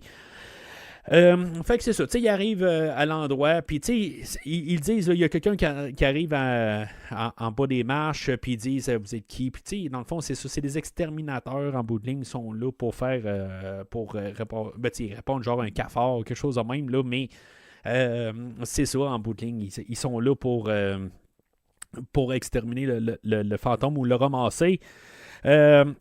Ils vont monter à l'étage. Finalement, ben, ils vont se séparer. Dans le fond, Venkman, il est tout bien calme. Je pense qu'il ne croit pas, tout à fait, honnêtement. Lui, il n'a pas eu... Ben oui, il y a eu le fantôme du début, mais il est bien relax. Egon et Stan, lui, ben, les deux, ils se promènent déjà armés, ils sont prêts. Puis, puisqu'ils sont trop prêts, ben là, il y a une madame qui se promène avec son chariot là, de maintenance. Puis, dans le fond, ils se mettent à tirer dessus, ils sont bien trop énervés, puis avec la pression. Juste pour voir comment que, dans le fond, le rayon est très dangereux en bout de ligne. C'est comme un genre de gros faisceau d'électricité. Là, tout ça. En tout cas, c'est extrêmement dangereux. Je ne sais pas si c'était inspiré là, de Palpatine là, l'année précédente là, dans Le Retour du Jedi, mais c'est un peu ça que ça fait. Là. Mais c'est ça, fait que là-dedans, ils se séparent. Il y a peut-être le seul moment d'un peu d'horreur, un peu où on peut se demander est-ce que Venkman s'est fait tuer ou pas, où est-ce que finalement ils vont tomber face à face avec Slimer, dans le fond, là, personnage qui va devenir assez emblématique là, de la franchise. Ça va être comme ça va être la mascotte de la franchise suite au film d'aujourd'hui. La petite gelée verte, là. En tout cas, je sais pas comment on peut dire ça. C'est une glu, c'est un slime, là. En tout cas, ce personnage-là, que sur le plateau, on l'appelait John pour John Belushi, là, ou on l'appelait John Belushi ou Belushi, quelque chose de même. Là. En tout cas, c'est un hommage à John là, Belushi, que je parlais tantôt, dans le fond, là. Puis c'est ça, dans le fond, où on disait que c'était comme l'âme de John Belushi qui se promenait, quelque chose de même, là.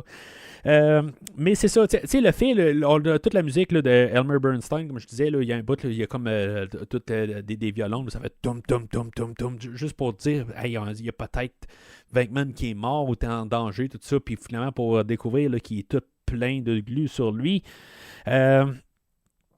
Puis c'est ça, fait que là, tu sais, Egon, là, il réussit à trouver par la suite qu'il est ailleurs, fait que eux autres vont descendre dans la grande salle pour finalement là, l'attraper. Mais c'est ça, tu sais, on déjà nous embarque, tu sais, sont sur déjà là, sur le terrain, puis c'est là où Egon il dit, hey, là, tu sais, on a un pack à protons qui est pas licencié, que dans le fond, tu sais, on a un réacteur nucléaire sur le dos, tu sais, c'est comme très dangereux comme équipement, puis tu sais, dans le fond, je m'avance un petit peu, mais s'il y a quelque chose qui va mal à quelque part, ben ça peut sauter, d'après ce que je peux comprendre. Ça peut, théoriquement, ça pourrait mettre la vie de plusieurs personnes en danger pour attraper un fantôme qui fait peur à de la clientèle, je peux comprendre, mais qui ne fait pas de mal. Je veux dire, Slimer était fâché contre Venkman où il voulait lui faire peur, mais il a juste mis plein de glu sur lui. Il l'a pas tué à quelque part. Les autres se promènent avec des réacteurs nucléaires sur leur dos. Puis, je veux dire, s'il y a de la radiation, des affaires de même, tout ça, je veux dire, en tout cas, je pousse un peu le fun qu'on veut pas, qu'on veut pas perdre là, avec le film, mais ça va avoir des répercussions avec plus tard dans le film. C'est toutes des petites affaires qui nous placent là, tranquillement en avançant dans le film. Mais c'est ça, fait que finalement, ben, il embarque dans la salle, puis honnêtement, je pense qu'avec le film aujourd'hui, là, je sais pas pour vous, là, mais moi, à chaque fois que je vois Venkman aussi qui arrive, qui dit je veux débarrasser une table, puis je veux toujours voulu l'essayer, ben, à cause que j'ai vu ça dans le film, j'ai toujours voulu essayer de débarrasser une table en tirant la nappe de table, voir, mais je ne l'ai jamais fait, je pense bien, là, mais bon. C'est niaiseux, là, mais à quelque part, c'est quelque chose qui m'a gardé dans la tête là, ces 40 dernières années. Je vais essayer ça à la maison pour le fun, voir qu'est-ce que ça va donner. Fait que ils ont réussi leur première soirée de sortir en grand, où on avait eu même l'introduction là, de Ecto, on l'a montré, là, leur voiture, qu'il me faisait penser à Christine, honnêtement, la manière qu'on l'a introduit, il ouvre les portes, puis avec les lumières, tout ça, en tout cas, ça faisait penser beaucoup à Christine, là, que je pense qu'il est sorti l'année précédente, en 83, là, si je ne me trompe pas.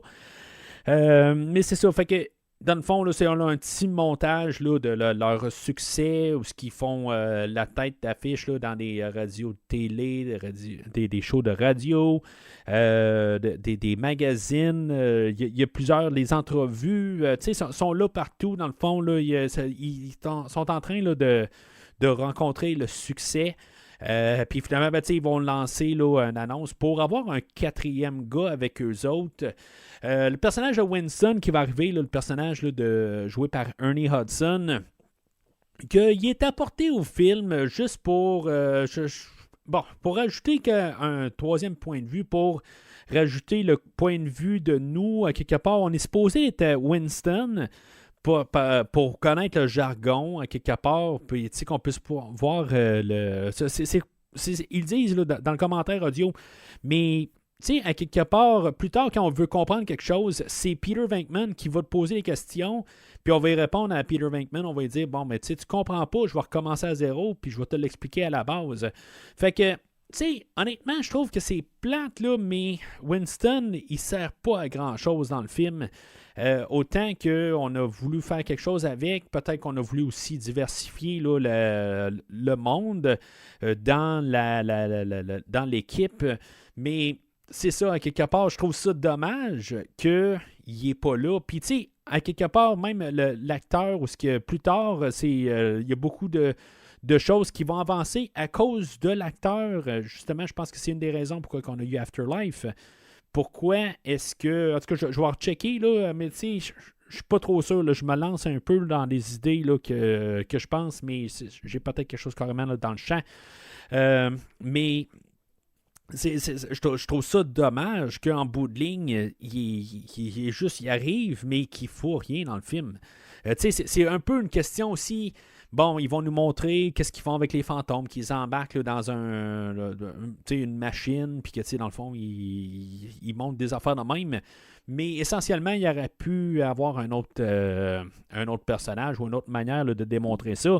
Sauf que, tu sais, je me dis, à quelque part, bon, il engage une personne, mais tu sais, la manière qu'il parle, c'est vraiment tout le gros succès. Mais, tu sais, que la manière c'est démontré, c'est sûr que là, tu sais, ils ont des prix, ils ont des affaires à rembourser. On sait que la maison que le prêt là, engage là, va lui coûter quelque chose comme 95 000 par année là, pour pouvoir rembourser. S'ils ont de l'argent à mettre, plus leur salaire pour essayer de vivre, tout ça. Bon, OK, c'est beau, ils n'ont peut-être pas les moyens. Puis il y a même Janine, elle, à la porte, qu'elle arrive, puis qu'elle dit, ben tu sais, je pensais qu'on avait dit que vous allez engager quelqu'un d'autre, puis ils l'ont pas fait, puis ils engagent juste un autre homme là, sur la route. Mais tu sais, en tout cas, c'est des gars qui ont l'air assez débordés. Pourquoi ils n'ont pas franchisé leur affaire à partir de là? Puis ils lancent comme idée, à quelque part aussi, de franchiser leur entreprise. Quelque chose qu'on aurait pu peut-être penser là, pour les suites. Là. En tout cas, je ne sais pas si je vais repenser à ça quand je vais penser au deuxième film, mais ça aurait été quelque chose à faire, à quelque part. T'sais, ils font une entreprise, je veux dire, franchisez-la, tout ça. Surtout qu'ils l'ont mentionné, c'est une belle manière de faire de l'argent, tout ça. Bon, là j'élabore, puis on est au début de l'entreprise. Là, on est dans la première année, là, tout ça, mettons. Mais bon. Fait que c'est ça. Tu sais, on voit que Winston, lui, il est là pour l'argent. Selon le livre, je pense que c'est un ancien soldat de l'armée. Puis là, ben, tu sais, il a été relâché. Puis là, il veut se trouver un autre milieu. Puis, tu sais, ayant vu une annonce là, dans le journal là, qui disait que vous êtes prêt à n'importe quel genre de combo ou quelque chose de même, ben tu sais, cette offre est vous posez, tu sais, dans le fond, poser une job sans poser de questions, dans le fond, ben tu sais, c'est une job pour vous, fait que tu sais, dans le fond, il voit un peu un similaire avec ce qu'il a vécu à l'armée, puis dans le fond, c'est pour ça qu'il va postuler. Mais tu sais, en bout de ligne, quand Janine il pose les questions, ben tu sais, il dit, regarde, moi je vais croire en n'importe quoi tant que le salaire est là. Tu sais, dans le fond, c'est ça. Tu sais, c'est comme, il n'est pas là pour nécessairement les bonnes intentions, mais à quelque part, c'est ça. Tu sais, je veux dire, ils sont tous là pour peut-être une différente raison, mais je trouve qu'il est apporté juste pour greffer à l'équipe. Peut-être qu'on aurait dû faire carrément l'inverse aussi, essayer de montrer son point de vue aussi d'une manière comment il est rentré dans l'histoire, puis tu sais, mettre l'histoire à partir du côté Winston, mais au pire, tu sais, de l'avoir en parallèle, de voir comment que lui s'est ramassé là, puis là, il est comme juste broché à mi-chemin du film, puis il n'y aura pas grand-chose à faire, puis c'est ça, je trouve ça bien plate.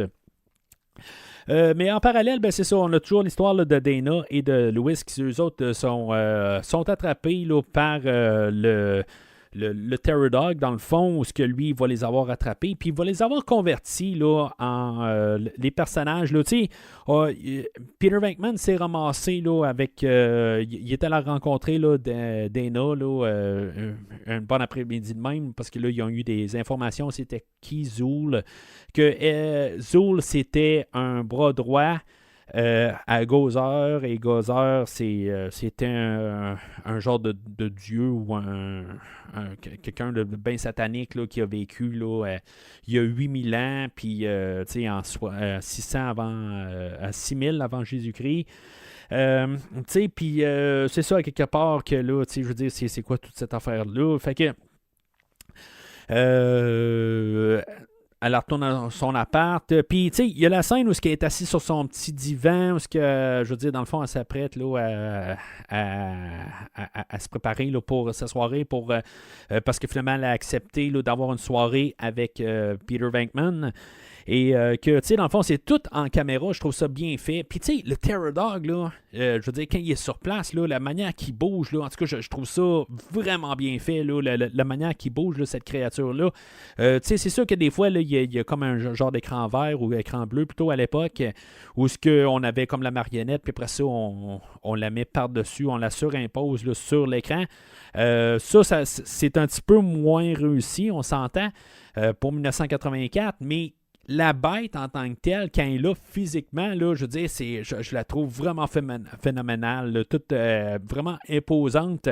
Que ça soit, dans le fond, au bout du corridor, quand on va mettre Dana dans son petit sofa, puis que, je veux dire, il y a des mains qui sortent de partout. Puis, tu sais, c'est très efficace. Hein? Je trouve la manière c'est fait. Le divan qui pivote, puis, je veux dire, est apporté vers la porte, où il y a juste le tapis qui se roule pendant qu'il est apporté là. Je trouve que tout visuellement, c'est vraiment réussi, là, toute cette scène-là. Puis, le stress est là. Tu sais, je veux dire, c'est tous des petits détails, mais visuellement, je trouve que c'est bien réalisé. Puis on a toute la scène avec Louis, que lui, il a finalement reçu du monde pour son party, là, que dans le fond, qui pense que Dana va venir avec la personne qui l'accompagne, que finalement le party est cassé là, par le Terror Dog, là, qui, dans le fond, il attendait là, dans sa salle de manteau. Le Terror Dog qui a passé par l'extérieur puis s'est ramassé là, puis finalement là, va avoir défoncé la porte. Pourquoi que, je veux dire, dans le fond, il n'a pas juste défoncé direct. Pourquoi il a fait tout le tour de la bâtisse, dans le fond, il ne faut pas se poser la question là-dessus. Mais c'est ça, tu sais, dans le fond, lui, il est en train de faire son party. Puis tu sais, c'est complètement ridicule. Puis tu sais, quand tu écoutes qu'est-ce qu'il dit, il y a deux personnes qui arrivent, puis là, il commence à tout dire, dans le fond, qu'il est quasiment en train de faire une genre de fraude quelque part. C'est pas une fraude, mais tu sais, je veux dire, dans le fond, il est en train de vivre sur quelque chose, là, dans le fond, où qu'elle a un genre là, d'investissement de retour ou quelque chose de même. Là. En tout cas, c'est complètement ridicule. Là, je veux dire, dans le genre d'affaires là, que... Je sais pas, tu sais, qu'il regarde pas les autres. Mais c'est ça, lui, c'est un comptable, puis, tu sais, dans le fond, il voit les affaires fiscaux, mais, tu sais, à quelque part, là, commencer à compter ça à tout le monde, là, je veux dire, c'est complètement, là, ridicule. Là, il y a une fille là-dedans, là, qu'elle se sent pas à l'aise, puis qu'elle dit, bon, ben là, tu sais, je pense que je vais sortir du site, puis là, il dit, peut-être que si on se met à danser, peut-être que ça va être plus le fun, tu sais. Puis là, tout d'un coup, elle se met à danser, tout ça, là, avec une musique, là, je me rappelle pas c'est qui, là, Disco Inferno, tout ça, tu sais, c'est comme cliché un peu, mais bon, je sais pas. Tu sais, quand j'étais jeune, là, je pense que je l'ai dit aussi dans le podcast là, de la même année, là, du film là, de Vendredi 13-4, dans ma tête, là, des parties, c'était tout le temps ça. À quelque part, là, tu sais, c'est vraiment, tu sais, quand j'ai vieilli, je me suis rendu compte que des parties, là, c'est pas aussi plate que ça, là, mais bon, c'est une soirée d'affaires. Puis, tu sais, il dit comme qu'il est allé ailleurs. Puis, tu sais, dans le fond, à cause qu'il passe ça dans ses dépenses, tout ça. Tu sais, c'est complètement ridicule qu'est-ce qui se passe dans cette scène-là. Mais c'est ça, fait que il va se sauver de là, le Terror Dog va le suivre, finalement, ben, il va réussir à le rattraper éventuellement. Est-ce que, dans le fond, quand il est rendu à côté du restaurant, est-ce que les gens alentour voient le Terror Dog? C'est ça que je regarde tout le temps, si je suis capable de voir le Terror Dog au travers de la fenêtre, tous les reflets, là, on voit pas que, dans le fond, que le Terror Dog est là. Parce qu'il se met à crier, mais tu sais, il tire les portes. Le restaurant est plein, mais les portes sont barrées. Je comprends pas. Ben, c'est peut-être des portes extérieures, puis tu sais, dans le fond, il faudrait qu'il fasse le tour de la bâtisse. Là, je sais pas. Mais, tu sais, puis les gens, ils le voient crier, puis tu sais, ils s'en foutent. Dans le fond, ils l'entendent crier, ils disent, bon, un autre fou, puis après ça, ils se mettent à continuer leur affaire sans se stresser là-dessus. Fait que lui aussi, il est possédé. Et éventuellement, ben, il va, on voit qu'il y a comme le quotient intellectuel là, qui a vraiment baissé là, à partir de là. Où ce que, tu sais, dans le fond, il avait pas l'air de vraiment être haut, là, on s'entend, mais là, tu sais, il est comme. Il est pas là, là. Il va demander même à un cheval, là, voir si, mettons, c'est lui, là, la porte, là, tu sais, la serrure de la porte, quelque chose de même, là. Puis, parce que lui, c'est la clé, là, puis c'est ça, tu sais, il va aller voir un cheval puis demander, là, tu sais, puis en tout cas, il est carrément là, parti.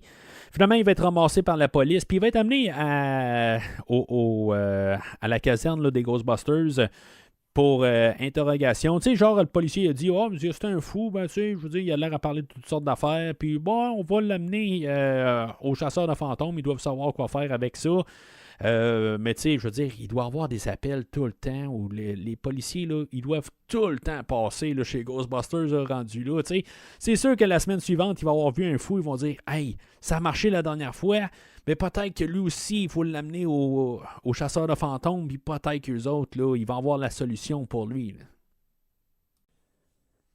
Alors, on se ramasse au moment, là, pas mal le troisième acte, là, où que, dans le fond, là, le personnage de Walter Peck, que lui, il travaille là, pour... c'est un genre d'envoyé pour l'environnement là, du gouvernement. Lui, dans le fond, il a rencontré Peter Venkman un peu plus tôt dans le film.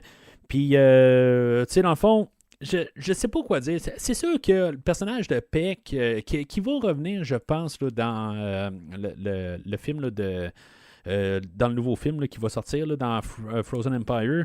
Mais, tu sais, OK, je peux comprendre quelque part là, que, tu sais, c'est un con, là, tu sais, je veux dire, en mettant ça assez drastique de même, là. C'est un pousseux de crayon, on peut dire. Mais, tu sais, l'autre côté, comme je dis, tu sais, c'est parce que si, mettons, on avait porté ça dans un autre contexte, tu sais, je parle de les sacs à dos à protons qui ont. Tu sais, c'est comme, ça pourrait peut-être être dangereux pour le monde alentour. Ils ont acheté une bâtisse qui n'était pas assez solide pour peut-être faire qu'est-ce qu'ils veulent faire. Tu sais, c'est comme, quelque part, il y a de la négligence, quelque part, que, tu sais, je veux dire, on peut arriver et dire, bon, ben c'est beau, ils sont là pour les bonnes raisons, tout ça. Mais, tu sais, l'autre côté, le gars, il est là pour peut-être... tu sais, oui, le gars, il s'y prend drastique, puis, tu veux dire, on se rend compte, là, dans ces scènes-là, que c'est encore plus un enfoiré que qu'est-ce qu'on pouvait penser. Mais, tu sais, à quelque part, c'est un pousseux de crayon, puis qui va arriver, puis qui va chercher à quelque part, il va aller chercher son mandat à quelque part, il est tout en droit de le faire. Puis, tu sais, s'ils le font au milieu de New York, tu sais, mettons que, tu sais, c'est nucléaire, puis, tu sais, eux autres, ils cachent quelque chose, puis pourquoi est-ce qu'ils veulent cacher ça à quelque part? Tu sais, ça pose plus de questions que d'autres choses. Fait que, quelque part, ben, tu sais, dans les manières qu'il y a, ben, tu sais, il est arrivé, puis, je veux dire, les autres, ils cachent qu'est-ce que c'est. Ben, tu sais, puis que ça pourrait être nucléaire ou n'importe quoi, ils savent pas. Ben, il va chercher la police. Je suis pas en train de faire l'avocat du diable, mais c'est ça. Je me dis, bon, il est plus crasseux que Venkman, à quelque part. Je veux dire, à quelque part, c'est là qu'on voit qu'il est... à quelque part, il dit fermer les machines. Là, il pourrait arriver et essayer de comprendre la machine, c'est quoi. Là, il était forcé. Il a amené son mandat. Mais là, de fermer la machine, ça c'est une autre affaire. Là. C'est là qu'il est vraiment enfoiré. Là, il a poussé plus. Là. Mais il aurait pu arriver puis forcer avec le mandat de voir qu'est-ce qui se passe. Mais là, c'est plate que Venkman a fait trop sa tête dure à quelque part, puis qu'il n'a pas vu un peu, je ne veux pas dire l'intelligence, mais le côté de l'avoir vu, puis de l'avoir dit, ben garde, je suis mieux de mieux jouer mes cartes envers cette personne-là, parce que, justement, c'est tellement un enfoiré que justement, il va aller au bout puis que, tu sais, qu'il pourrait faire des dommages. Fait que, tu sais, c'est-tu la faute à Venkman rendu là? Parce que l'autre arrive puis il dit, regarde, ta chance était là l'autre jour, puis tu l'as pas pris. Puis là, j'arrive, puis là, tu m'as dérangé encore plus. Il a fallu que j'aille voir la police, tout ça. Fait que, je fais un peu l'avocat du diable, finalement. J'ai dit que je le faisais pas, mais c'est ça, en bout de ligne, je le fais un peu. Je veux pas le défendre parce que oui, c'est un crétin, mais l'autre côté, vous ou moi seriez dans cette situation-là. Il y a quelqu'un qui arrive, il veut pas vous laisser rentrer. C'est ça votre job. Vous êtes payé pour l'environnement. Puis, tu sais, dans le fond, il y a quelque chose qui est louche. On veut pas vous montrer. On dit, oh non, on fait tout dans les règles, mais tu sais, non, on va pas vous le montrer. Ben, tu sais, quelque part, c'est ça. Hein, quelque part, tu sais, nous autres, on le sait en tant que téléspectateurs que nos chasseurs de fantômes, ils font ça pour la bonne cause. Mais, tu sais, en dehors de ça, est-ce que, tu sais, je veux dire, c'est pas montré. Puis, tu sais, ils font des affaires qu'ils ont poussé un peu sa limite, puis que, tu sais, tout d'un coup, que la bâtisse, justement, tu sais, ils en ont parlé, là. Egon, il dit là, que, tu sais, je veux dire, en plus, là, leur compacteur, il commence à être plein, puis, tu sais, dans le fond, il y a quelque chose de gros encore plus qui s'en vient, tout ça. Ils vont pas réussir à subvenir, puis ils en parlent déjà. Fait que, tu sais, c'est comme un peu montrer que, tu sais, sont un peu bric-à-brac, puis tu peux quasiment pas en vouloir à Peck de vouloir faire son travail. Le fait que Peck est un crétin, bien ça, c'est une autre affaire à part entière. Mais c'est ça, tu sais, peut-être qu'on aurait dû envoyer quelqu'un d'autre, tu sais, du genre féminin peut-être, là, pour approcher là, Venkman pour faire ça. Mais bon, tu sais, on a choisi là, d'apporter un monsieur roux en plus pour finalement nous... ben, tu sais, dans le fond, pour justement pour montrer qu'il y a peut-être plus strict quelque chose en même. Rien contre M. Atherton parce qu'il est roux, mais tu sais, je veux dire, c'est comme juste un peu un cliché. Là. Puis tu sais, les gens qui sont roux, je m'excuse, je voulais pas vous vexer, tout ça. Je vous permets de rire de mon coco rasé, là. Fait que dans le pire des cas. Mais bon.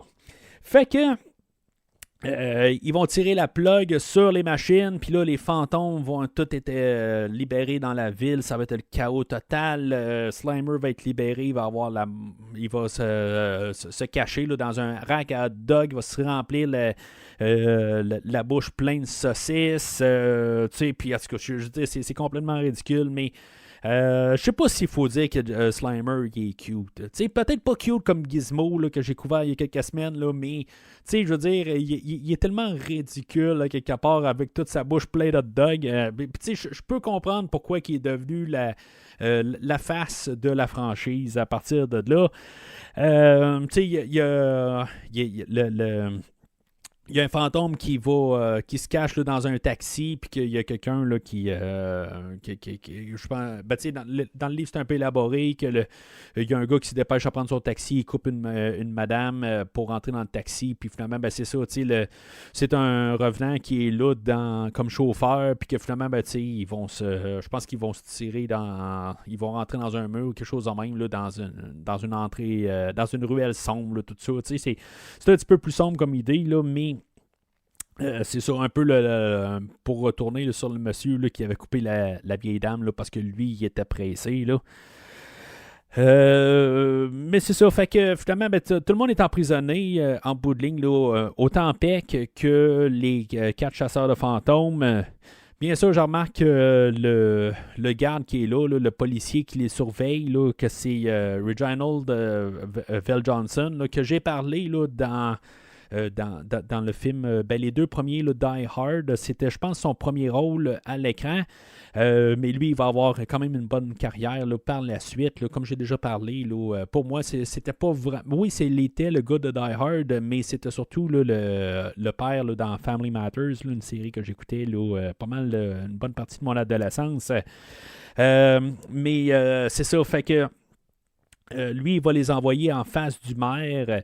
Puis là, ben c'est ça, tu sais, dans le fond, c'est là pour le maire, lui, qu'est-ce qu'il va faire, tout ça. J'aime quand même cette scène-là, le côté politique, qu'est-ce qu'il fait, tu sais, je veux dire, il y a un genre d'évêque qui rentre là, dans la salle, puis il dit, ben là, tu sais, je veux dire, je peux pas arriver puis être trop côté religieux là-dessus, tu sais, je veux dire, je peux pas faire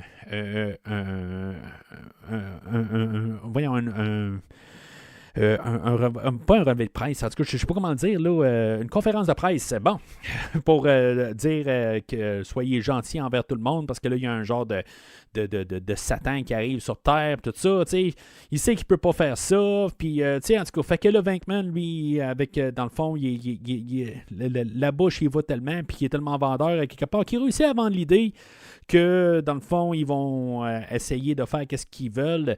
Mais, tu sais, le plan, l'idée de Peck, tu sais, je veux dire, plus j'y pense, je suis pas vendu par son idée, mais c'est ça, à quelque part, tu sais, je veux dire, il y a plus tout d'un coup de fantômes qui apparaissent, puis comme magiquement, eux autres, ils arrivent en même temps. Fait que, tu sais, ça veut-tu dire que, mettons, OK, peut-être que ça tombe, que, tu sais, comme Gozer qui arrive, qui attire comme plus de fantômes, puis que, tu sais, que c'est en effet boule de neige, que là, il y en a plus, mais ça veut dire qu'à la toute fin du film, il n'y aura plus de fantômes en bout de ligne. Tu sais, je veux dire, tout est supposé de partir en même temps. Si c'est à cause de Gozer que là, tout d'un coup, il y a plein d'esprits maléfiques qui apparaissent. Là. Tu sais, je me dis ça de même, à quelque part. Je ne me rappelle pas où ils sont exactement là, au début là, du deuxième film. Tu sais, je pense qu'ils sont à la retraite, quelque chose de même. Je pense qu'il n'y en a plus ou quelque chose de même. Il va falloir que je vérifie, là, en tout cas. Mais il me semble qu'ils sont plus en action. Là, au tout début, ça fait longtemps que je n'ai pas vu le premier film. Je le connais un petit peu moins. Là. Mais c'est ça. Fait que, qu'est-ce qui. C'est ça, à quelque part, il y a plus de fantômes à partir de là. Peut-être pour ça qu'ils ne peuvent pas franchiser, parce que tout est à New York. New York étant le monde, là, pour eux autres, de toute façon. Mais c'est ça, fait qu'éventuellement, il réussit à convaincre la mère. Fait que là, on met tout en disposition des SOS fantômes pour qu'eux autres ils puissent se rendre là, à la bâtisse de chez Dana, puis que pouvoir rencontrer Gozer et le retourner de où ce qui vient. C'est ça qu'on a su aussi pendant qu'il était en prison. Ben, c'est comme je disais tantôt, là, il y avait le moment où Ray et Egon expliquent c'est quoi qui s'est passé. Dans le fond, en 1920, il y avait une gang là, de satanistes là, qui ont essayé là, de faire revenir Gozer et qu'il avait utilisé cette bâtisse-là, puis la bâtisse a été construite là, par-dessus, là, puis c'est pour ça que, dans le fond, c'est comme le point central où ce que Gozer, où ce qu'il avait fait leur rituel, puis tout ça. Puis en tout cas, c'est pour ça que ça l'attire Gozer à cet endroit-là. Là. En tout cas, c'est un peu superflu là, comme histoire. Bien, c'est comme un peu pour donner des explications. C'est pas vraiment important. Il faut juste savoir qu'il y a le grand mal qui s'en vient, qui est en chemin. Puis qu'il y a une porte, puis il y a une clé, puis quand les deux s'unissent, ben, tu sais, ça ouvre le chemin là, pour que Gozer revienne. Puis c'est ça, fait que ils vont partir de là. Et oui, j'ai remarqué aussi que pendant la prison aussi, tu sais, il y a Winston que lui arrive, puis qu'il se sépare des gars un peu. Tu sais, il dit, regarde, j'étais même pas là. Tu sais, je travaille avec eux autres, mais je suis pas avec eux autres d'un côté, je fais juste travailler avec eux autres. J'ai trouvé ça un petit peu drôle comme commentaire, surtout qu'après ça, ils sont supposés être unis, c'est des caps, tout ça, mais en tout cas, c'est un commentaire qui est un peu à part. Surtout pour un personnage qu'on n'a pas vu souvent. Il y a eu une bonne scène, c'est peut-être une scène que j'aime beaucoup aussi dans le film, là, où on a Ray et Winston qui sont dans la voiture, puis qui parlent de la fin du monde qui approche. Puis en tout cas, j'aime beaucoup cette scène-là. Que dans le fond, c'est peut-être un côté là, biblique, là, de genre qu'avant la fin du monde, les morts vont se lever de leur tombe, des affaires de même, puis qu'il va répondre. C'est peut-être pour ça qu'ils se lèvent, justement, parce qu'on arrive à la fin du monde. Des affaires de même. En tout cas, je trouve que c'est une belle scène. C'est coupé un peu trop drastiquement. C'est comme on veut aller un petit peu dans le côté sombre, puis aller peut-être mettre un peu une mythologie, quelque chose de même, aller mettre un peu là, de sérieux là-dedans, mais on coupe ça là, par une chanson. C'est juste ça, j'aime pas quasiment la coupure de chanson là, dans cette scène-là. Je trouve qu'on s'en allait vers quelque chose. Mais bon. Fait qu'il se ramasse en face de la bâtisse, il y a comme un tremblement de terre, puis finalement, nos chasseurs de fantômes tombent dans une crevasse, comme toute la rue est démolie, tout ça. Ça, c'était construit, bien sûr, là, dans un studio, là. Mais ils sont pas... tout se fait démolir alentour, mais Ecto, pas de problème, je veux dire, elle reste intacte. Finalement, ils sortent. Mais tu sais, c'est ça que j'aime à quelque part. Il n'y a pas vraiment un chasseur de fantômes qui ressort des autres. Tu sais, c'est comme, eux autres sont là en équipe. Ils ont envoyé une équipe de chasseurs de fantômes. Puis ils l'envoient dans la bâtisse. On les connaît tous séparés, mais c'est une équipe. Puis, tu sais, on leur ferait le film aujourd'hui. En tout cas, ça va probablement être ça un peu. Là, puis je ne me rappelle pas assez là, de mes 2 visionnements là, de Afterlife là, pour pouvoir décortiquer exactement comment que. Ben, tu sais, je veux dire, si on toute une partie ou pas, là, tu sais, ça s'en vient flou, là, honnêtement. Là, c'est ça le plus récent que j'ai vu, mais bon, la fin est floue. Mais c'est ça, tu sais, aujourd'hui, il s'arrangerait pour que Venkman fasse quelque chose qui ait son petit moment de gloire, que Winston ait son moment, que Ray ait son moment et que Egon ait son moment. Il ferait ça aujourd'hui dans un film 2024. On ne faisait pas ça en 1984 pour le film d'aujourd'hui. Ils sont une unité, ils sont unis. C'est eux autres qui font la force. Puis c'est ça qu'ils vont montrer, dans le fond, quand ils vont arriver à la toute fin. Ben c'est ça, tu sais, ensemble, ils vont croiser là, le flux électrique ou je ne sais pas trop quoi, là, leur flux d'ectoplasme, anti-ectoplasme. En tout cas, j'ai pas noté le nom, là, mais c'est ça, tu sais, je veux dire, c'est un peu ça, à quelque part. Ils sont tous là pour faire un job, mais peut-être qu'il manquait un peu d'écriture, je sais pas trop quoi, mais tu sais, honnêtement, je le vois pas vraiment dans le film. Là. Je trouve que tu sais, ça joue bien, on a toute leur personnalité, puis qu'ils montent là en une équipe, ils font ensemble, puis tu sais, je trouve que c'est ça qui aide. Puis c'est pour ça peut-être que j'ai de la misère à trouver comme un personnage principal. Je pars avec mon idée de personnage principal parce que Peter Venkman, c'est le premier personnage qu'on voit dans le film, puis qu'on va suivre tout le long.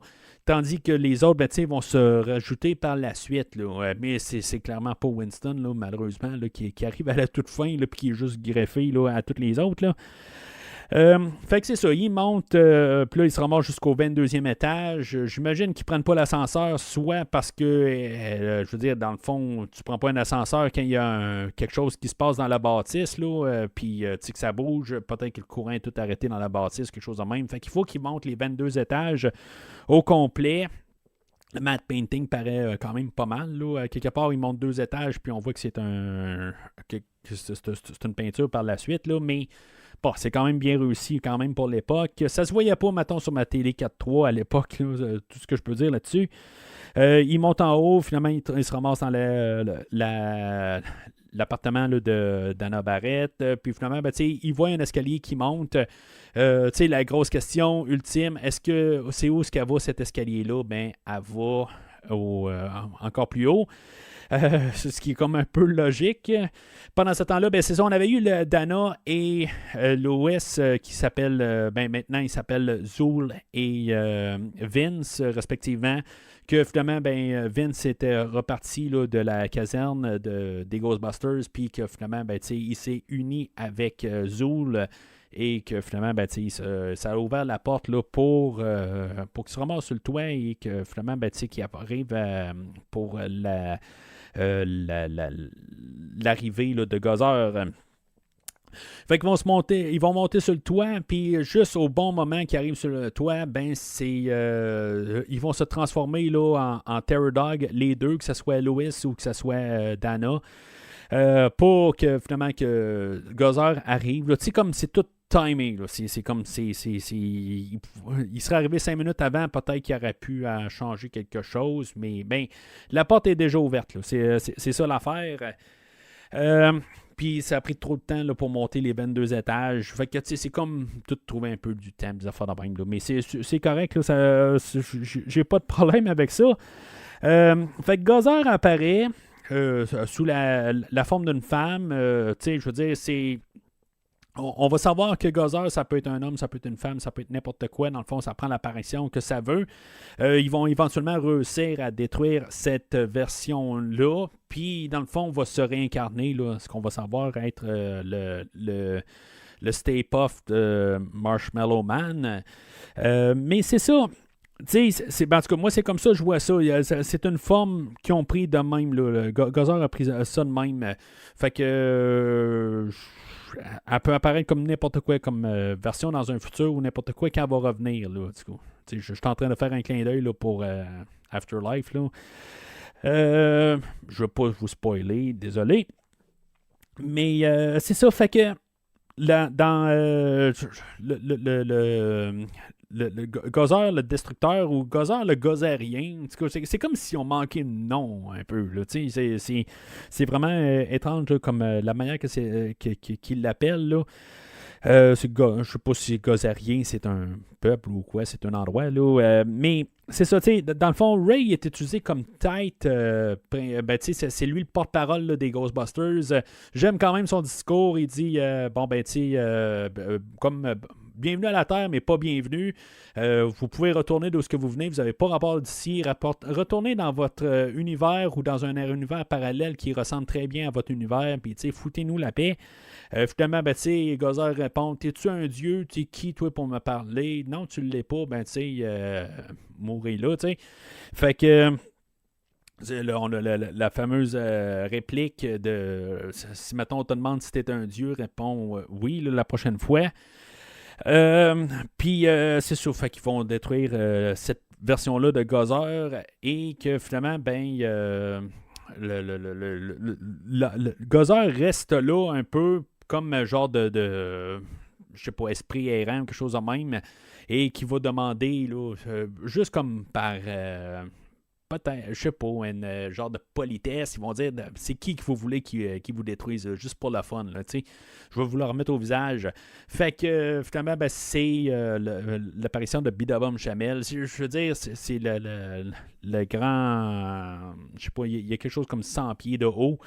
Qui est ironiquement que quand on l'achetait en bonhomme, qui était juste autant grand qu'une que les autres bonhommes des Ghostbusters. J'aurais aimé ça, avoir, je pense, un 4 pieds là, de Bidabom Shamel. Je trouve que j'aurais été ça. J'aurais trippé, je pense, à l'époque. Mais bon, fait que, tu sais, ce bonhomme-là, à quelque part, je pense que c'est encore une autre affaire iconique du film. Là, c'est comme tellement ridicule comme fin, avoir un gros bonhomme Michelin puis qui vient pour détruire tout. C'est ça l'ironie de la toute fin, puis qui est le fun à voir rendu à la fin. Mais c'est ça, fait que, tu sais, il aime... éventuellement, il arrive à la bâtisse, puis qu'il va venir s'appuyer sur une église pour essayer de toucher les chasseurs de fantômes, puis finalement, ils vont se fâcher, puis ils vont finalement commencer à l'attaquer. Bidabom va essayer de remonter. Ça me fait penser à King Kong 1976 pendant qu'il est en train d'essayer de monter la bâtisse. C'est comme s'il est en train de s'agripper pour monter un peu plus haut, parce que le Bidabom, même s'il est haut, il n'est pas aussi grand que la bâtisse. Finalement, c'est pas long ce que Egon réalise que, dans le fond, la seule manière peut-être là, pour détruire...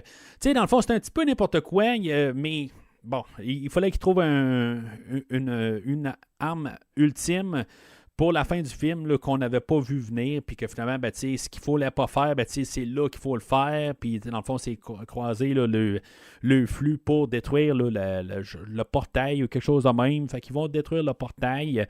Ça va détruire tout au complet. Les gars, pourquoi qu'ils survivent à ça? À quelque part, c'est une grosse explosion, mais...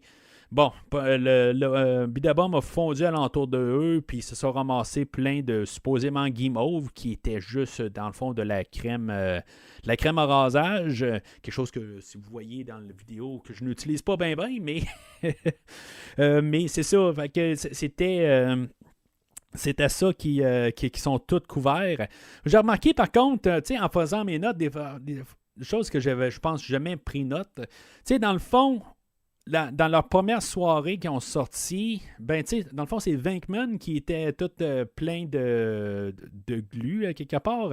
Puis là, à la toute fin, c'est Venkman le seul qui est propre. En propre, là, en guillemets, là, il y en a un petit peu sur lui, puis je pense qu'il y a un petit peu là, de brûlure sur lui. Là, mais essentiellement, il est tout propre. Ça a l'air que Ray Stantz, Dan Aykroyd, lui, je veux dire, il n'arrêtait pas d'en demander sur lui. Puis tout ça, il trouvait ça bien drôle, tout ça. Mais j'ai remarqué à quelque part, c'est comme si il compensait au début du film, puis à la toute fin, c'est lui qui est propre. Là, fait que c'était peut-être pour pas avoir une idée redondante, mais ça aurait pu être quasiment un gag ou qu'ils disent encore tout aspergé de quelque chose. Fait qu'ils réussissent à quand même retrouver Dana et Louis au travers de toutes les décombres. Les deux Terror Dogs ont comme séché, dans le fond. Là, ils sont juste comme une carapace, puis ils réussissent à comme briser, là, puis à sortir de là. Ça finit comme... tout est bouclé en genre 3 minutes, dans le fond, puis le fait, là, ils vont sortir de là, puis dans le fond, c'est comme ils arrivent en bas, puis que, je veux dire, dans le fond, toute la foule est comme tout excitée là, de les voir. Puis, on l'avait vu aussi quand il était en bas. C'est comme un peu une fantaisie à quelque part. C'est comme tout le monde est en arrière d'eux autres. Moi, je ne verrais quasiment pas, honnêtement, là, en 2024, là, une foule est en arrière là, de n'importe quoi. Hein. Honnêtement, je pense que la manière qu'on est parti, là, je ne veux pas être pessimiste, je pense qu'on dit, ou quelque chose de même. Là. Mais honnêtement, là, c'est sûr que là, ils ont il y a quelque chose qu'ils ne comprennent pas, les gars. Puis là, ils ont comme les super exterminateurs qui sont là. Peut-être que personne veut se salir les mains puis se disent il est parfait, il y a des gars qui sont là pour pouvoir exterminer. Peut-être qu'on peut regarder ça par le fait que je sais pas moi, il y a un lion qui est rentré dans une salle, puis là, la faune arrive, on se dit ils sont là pour les ramasser. On peut peut-être regarder ça de même.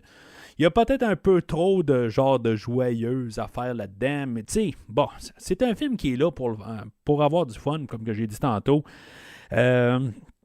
Mais c'est ça. Fait que, on a vu aussi là, Peck un peu plus tôt qui a été crémé. Je veux dire, en tant que tel, je n'étais pas sûr s'ils ne l'ont pas envoyé en prison ou quelque chose de même.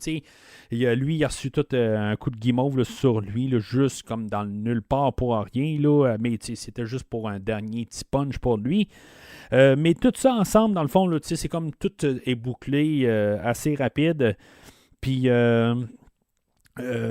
c'est ça, dans le fond, là, la gang de SOS Fantômes, ils partent de là, puis dans le fond, ça finit là, puis dans le fond, il reste encore des fantômes en liberté pour peut-être un deuxième film. Ça nous donne un peu un point de départ, puis pour nous montrer que Slimer va revenir ou n'importe quoi si on l'a aimé pendant le film, tout ça, Puis je pense qu'au pire, c'est un bon point de départ pour pouvoir avoir la série là, des Real Ghostbusters qui est sortie là, pas longtemps après le film.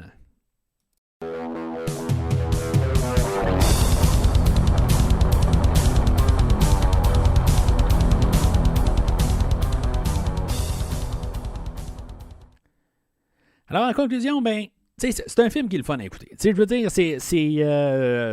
bon, ça a été trop long avant que je le réécoute, nous a fait de même. Peut-être, justement, ça m'a redonné un recul un peu. C'est un film que j'ai peut-être trop vu que là, je veux dire, je sens plus quasiment des fois le besoin de le revoir, des affaires de même. Mais, je veux dire, c'est un film qui était très le fun à voir. Quand je l'écoutais avec William, il était vraiment content de l'avoir vu. Il dit, hey, c'est super bon, tout ça. Fait que, je me dis, peut-être que j'ai perdu peut-être une petite partie, malheureusement, parce que je l'ai vraiment trop vu quand j'étais jeune. Mais, je reconnais que c'est un film qui est qui est bon, puis qui est solide. Il y a des affaires que, justement, peut-être des yeux de 43 ans que je les vois, où ce que je me dis, il force un peu les affaires, c'est un petit peu exagéré, puis les affaires de même. Puis des fois, je vois un petit peu plus de comme le personnage de Peck, on est supposé, il nous force à nous montrer que c'est un méchant, mais le côté, je vois qu'est-ce qui... Le côté qui est juste comme genre viré carrément méchant, là, mais ils en ont mis plus, mais je comprends l'idée du personnage puis de ses motivations. Ben c'est ça, c'est juste que le fait qu'il est comment qu'il vit, qu'il est inexcusable. Mais je comprends avec le film d'aujourd'hui pourquoi que j'ai trippé tant quand j'étais jeune sur ce film-là. Qu'est-ce que ça a apporté? Je veux dire, toutes les choses cultes qui ont sorti de ce film-là, il y a le Bidabom Chamel, il y a Slimer, il y a la toune thème. Les séries télé qui ont sorti par la suite, plusieurs jeux vidéo, il y en a une couple que j'ai essayé, il y en a une couple que j'ai pas essayé aussi, que j'aimerais ça, je vais finir de ceux-là que j'ai acheté dernièrement, que je vais essayer, là, j'en ai un sur la Switch, là, qu'il faudrait que je me mette, là, puis l'essayer, qui avait l'air quand même assez pas pire, que je pense que c'est un remaster d'une version, où c'était un Ghostbusters 3 pour l'époque, si je suis capable d'essayer de la rejouer un peu pour peut-être avant Afterlife, juste pour voir un univers alternatif là, pour le fun, là, parce que d'un côté, ça a été le seul Ghostbusters 3 pendant plusieurs années, mettons. Mais c'est ça. Plusieurs jeux dérivés. Là. Il y avait un jeu aussi sur le Nintendo que j'ai joué quelques fois. Là, était à peu près impossible à passer. Là. Honnêtement, c'est un jeu qui est très horrible. Là, où ce que, je veux dire, au lieu de tu te promènes sur la carte et le logo là, de SOS Fantôme, puis tu vas de bâtisse en bâtisse pour aller chercher de l'argent, pour finalement te ramasser assez d'équipement pour pouvoir aller combattre Zool. Mais une fois que tu es rendu à Zool, tu remontes la bâtisse, puis t'es comme les 4 gars pour essayer de monter des escaliers, mais c'est comme les contrôles, là, c'est vraiment dégueulasse. Les bonhommes sont pas contrôlables du tout. En tout cas, c'est pas très très le fun comme jeu, là, honnêtement. Là, c'était quelque chose qui a été construit là, sur la popularité de Ghostbusters, mais ça valait pas la peine là, pour l'époque. Mais bon, c'est comme ça pour pas mal tous les jeux là, sur Nintendo là, qui étaient une propriété de films. Là, la plupart, là, c'était vraiment des jeux horribles là, pour la plupart, mais bon. Fait que c'est ça. Fait que, tu sais, dans tout, là, tu sais, je veux dire, la manière que le scénario a été monté, c'est ça qui a été construit tout sur le point de vue des chasseurs de fantômes, puis pas vraiment sur les d'autres points de vue, tout ça. Fait que c'est peut-être ça qui est un peu une faute, un peu. C'est peut-être ça qui me chicote quand j'écoute le film, que je trouve que, tu sais, il y a juste comme un peu leur point de vue, puis c'est leur point de vue qui est correct. Mais je veux dire, c'est un film qui est très le fun à écouter. J'ai vraiment hâte d'écouter le deuxième film. Je veux dire, c'est lui que je pense que j'ai plus hâte d'écouter dans toute la franchise. Que je veux dire, ça fait longtemps que je ne l'ai pas revisité. Puis c'est lui que je me rappelle le moins. Je me rappelle beaucoup dedans, mais tu sais, c'est tous les détails que je me rappelle pas. Tandis que le premier a tellement été que je l'ai tellement vu que malgré qu'il y a des choses que j'avais pas remarquées, comme Bidabum qui était sur l'emballage là, de Marshmallow, je comprends pas pourquoi j'ai manqué ça, mais bon. C'est un film qui est très fort. Honnêtement, je veux dire, pareil. Là, je veux dire, on la garde toute la mise en scène, tout ça. C'est une bonne réalisation. Pour qu'est-ce que c'est un film qui est très bien construit, tout ça, pour qu'est-ce qu'il veut apporter. C'est ça que je veux en venir. Il ne faut pas chercher à aller voir plus. C'est ça qui est là, qui peut être un peu le côté négatif. Ce que, malheureusement, pour le podcast, des fois, je dois essayer de penser à plus que qu'est-ce que je vois à l'écran. Puis c'est ça, des fois, que ça ternit un petit peu ma vision des choses. Mais je reconnais que c'est un film qui est très solide, bien construit, et que même visuellement, qui est très spectaculaire à voir, là, surtout pour 1984. Fait que c'est ça pour aujourd'hui. Ben, la semaine prochaine, on va parler de Ghostbusters 2, ou comme le fantôme fait, le 2, si vous voyez en vidéo. On va suivre ça, comme j'ai dit, là, plus tard avec le restant là, de la franchise de la planète des singes. Laissez-moi savoir sur les réseaux sociaux, comme j'ai dit un peu plus tôt, c'est qui le principal dans le film? Venkman, Stans, Egon, Winston ou même Louis, et sinon, que c'est Dana Barrett. Peut-être Slimer pour vous, mais laissez-le-moi savoir, je suis bien curieux de savoir qui que vous pensez est le principal dans le film ou dans la franchise même. Fait que vous pouvez toujours me suivre sur les réseaux sociaux Facebook et ou Twitter sous le nom de Premier Visionnement, bien sûr. Et bien sûr, c'est mettons, vous ne savez pas, il y a le podcast que je fais aussi là, avec mon ami Steven de Cinérum, Décryptons Smallville, où ce qu'on couvre la série, toute la série là, de Smallville de 2001 à 2011. On couvre tous les épisodes là-dessus. On a un petit Patreon aussi pour aider à notre cause. Dans le fond, ça nous aide à nos podcasts respectifs. Pour couvrir nos frais partout, tout ça. Fait qu'on vous invite à suivre notre podcast, là, que je veux dire, on s'amuse vraiment à faire. Si vous avez écouté Smallville à l'époque, ou quasiment juste pour entendre, ou pour finalement faire un premier visionnement de Smallville, je vous invite à nous suivre. Quelque chose d'assez instructif. En moyenne, 50 minutes là, par épisode, des fois plus long, des fois un peu plus court, tout dépendant là, de la semaine, mais c'est une moyenne là, de 50 minutes. Les premières sont un peu plus longues, les 2-3 premières, là, c'est juste un peu l'introduction, de partir, tout ça. Mais je vous invite à nous suivre là, sur les mêmes, pas mal tous les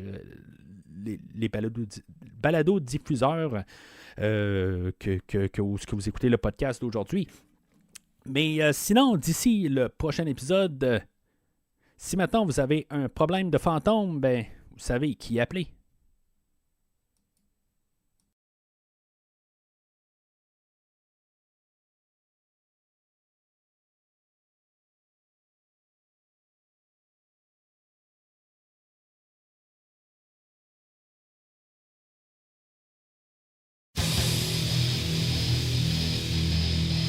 We came, we saw, we kicked its ass. Merci d'avoir écouté cet épisode de Premier Visionnement. J'espère que vous vous êtes bien amusés. When someone asks you if you're a god, say yes. Je vous donne rendez-vous la semaine prochaine pour la couverture d'un autre film. Viggy, you have been a bad monkey. Si vous voulez entre-temps regarder le catalogue complet du podcast et télécharger des épisodes passés, rendez-vous sur premiervisionnement.com. Vous pouvez aussi suivre le podcast sur plusieurs plateformes, dont Apple Podcast, Spotify, Podbean, Google Podcast, Amazon Music et YouTube. N'hésitez pas à donner une critique de 5 étoiles sur la plateforme de votre choix. Vous pouvez également suivre Premier Visionnement sur Facebook et Twitter pour rester informé de nouveaux épisodes.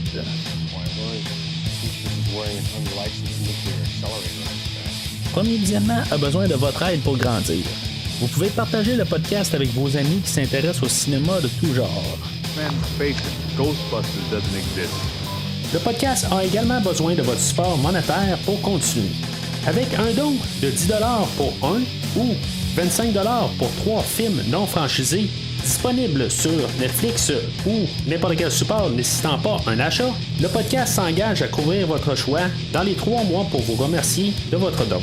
Ghostbusters, what do you want? En espérant vous voir au prochain épisode. We need something that everyone in this town can get behind. We need a symbol. Something that appeals to the best in each and every one of us. Something good. Something decent. Something pure.